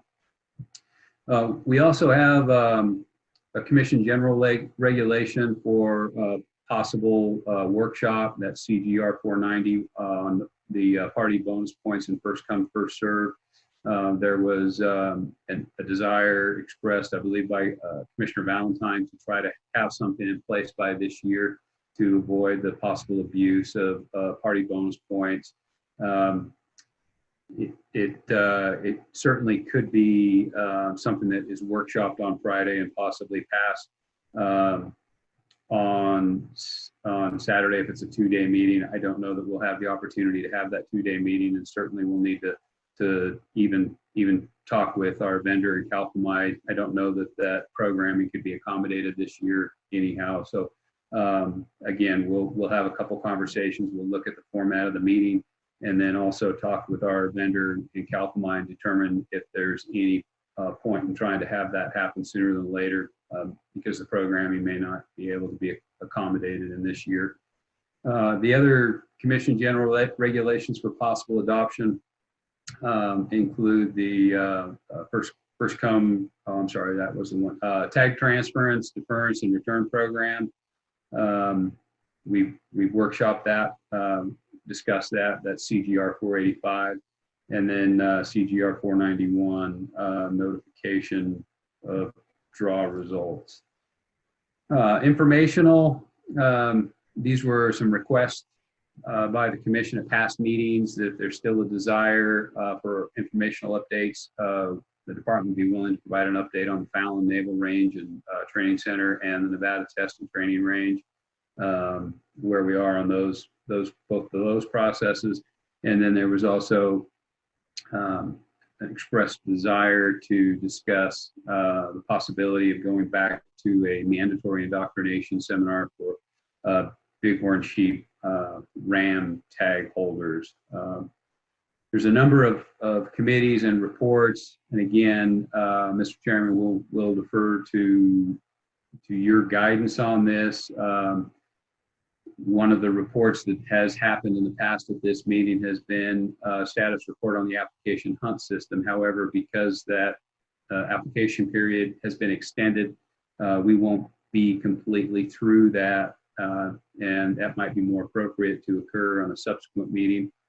The big game status report that typically accompanies quota recommendations, Wildlife Heritage Committee report, the Wayne E. Kirch Wildlife Conservation Award Committee report, the Tag Allocation Application Hunt Committee report, again, assuming that any of those committees are actually able to meet, Wildlife Damage and Management Committee meeting and report, Regulation Simplification Committee meeting and report, the Legislative Committee meeting and report, Landowner Comp Tag, and the Public Lands Committee. One item of substance that we will need to take up includes the petition from Mr. John Zenz for the big game tag drawing changes, to look at scenarios where a certain percentage of max point holders receive a certain percentage of the opportunity. Mr. Zenz has indicated that he would like to present that. I believe his hope is to be able to do that in person.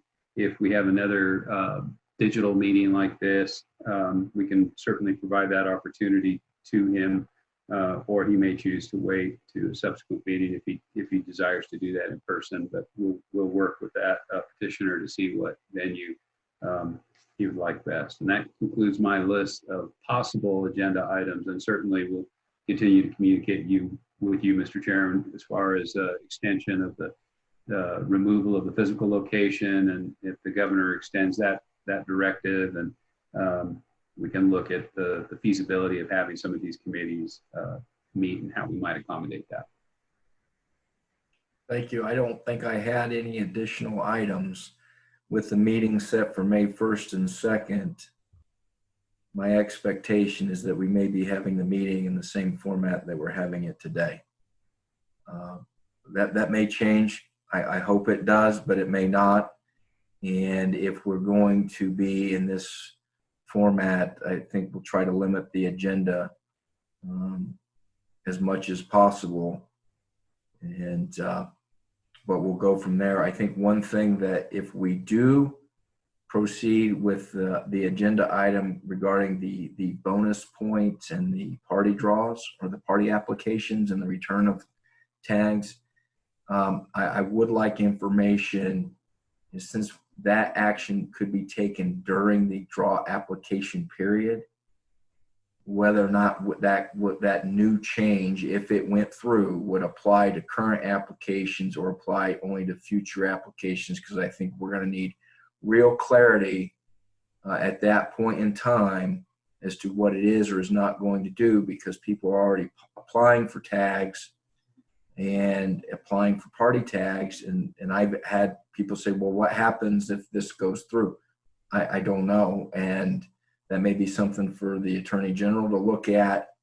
I think something for the department to report on if we were to consider that regulation for adoption. When would it become effective? How many people would it impact? And what is currently communicated to the people who made their applications? I think we need to have a full discussion on that, given the timing of things.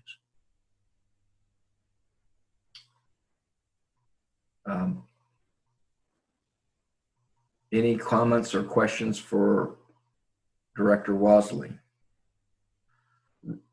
Commissioner McNitch? Thank you, Mr. Chairman. Considering the times and the circumstances, it's not something that I'm pushing to take care of, but the Coalition for Healthy Nevada Lands, Wildlife, and Wild Horses has asked Vice Chairwoman East, has had some communication with them, and I have as well. And they're asking for a look at Commission Policy 67 having to do with the federal horses and burros. And they're hoping to take a little softer tone to the policy, kind of in recognition for the more collaborative effort that's kind of been picked up by their group right now. And I haven't gotten back to them. They did follow through and provide me with the wish list of what they were hoping for. Ideally, it would have been nice to move forward. Maybe not quite at this meeting, might have been a little too quick, but in the May meeting. But considering the times and stuff, I just wanted to just make the comment that there's some stuff going on out there. And I will work with you and Director Wasley to talk about potential timing when we might be able to come forward, put some committee meeting together, and see when we might be able to do something on that. There hasn't been any promises made, but I just wanted to put that on the radar as something the next couple of meetings, if there's an opportunity.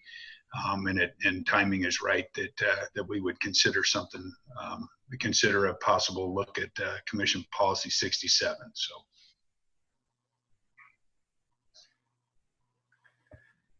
Anything else? Seeing none, this is a public comment or an agenda item where we do receive public comment. It's 1:08. We'll take a break until 1:20 to receive any public comment, and then we'll reconvene for the final agenda item, which will also be the public comment period. So I just request that public comment be focused on agenda item number 8, and we'll reconvene at 1:20.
Okay, my clock says it's 1:21, so we've got through the public comment period on agenda item number 8. Let me make sure we got everybody back. I believe we do.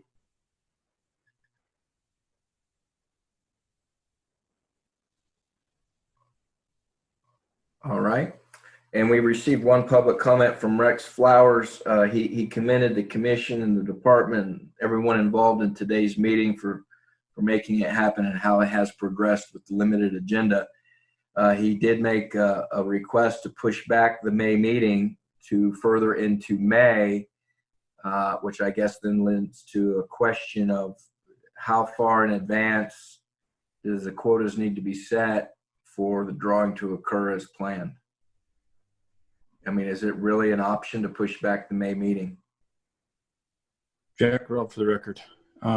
If we push back to May meeting, we would not be able to do the draw at the time frame set. We pushed it. If I could have left the application period open longer before the draw deadline, we would have. This is as far as we can push. There's a ton of validation processes that occur, and there's a lot of work between the quotas being done, quota setting tables, validating all those tables, running test draws, validating different scenarios. I've pushed it down as far as we can push it. There's no doubt. Okay. All right. Any other comments or questions for agenda item number 8 from the commission? While it is an action item, I don't think there's any action to be taken at this time. So with that, we can move on to agenda item number 9, public comment period. Persons wishing to speak must put their comments in writing and send them to wildlifecommission@ndow.org. And I know it's a bit odd for us to break again immediately, but given how we're taking public comment today, it's just a necessity that we break during each agenda item. So let's reconvene at 1:30 so we can report on any public comments received during the general public comment period. All right, I'll see you all again in roughly 10 minutes.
Okay, it's 1:30, so I think we can reconvene.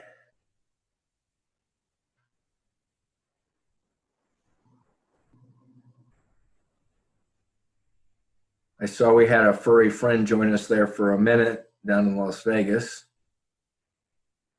We did receive, everybody is back. We did receive one public comment from Rob Beamer. He indicated he'd received some email and other correspondence from people thanking everyone for the change in the waterfowl season in the Northwest Zone for the later start date. He also wanted to express gratitude to NBU and the support it's shown for Nevada and its wildlife, the support of the department, and support for the commission's decision to have them go ahead and move forward with auctioning off the 4 remaining heritage tags. With that, that concludes our meeting. I want to thank everybody. I especially want to thank Brandy for all she's done during this meeting and prior to this meeting, Chris and his team. It's been I think went fairly smoothly for the first time.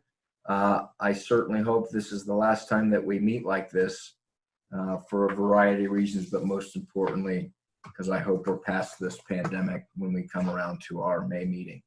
And wish that we'll stand adjourned. And I wish everyone the best. Stay safe and stay healthy. And I hope to see you all in person in May. Bye.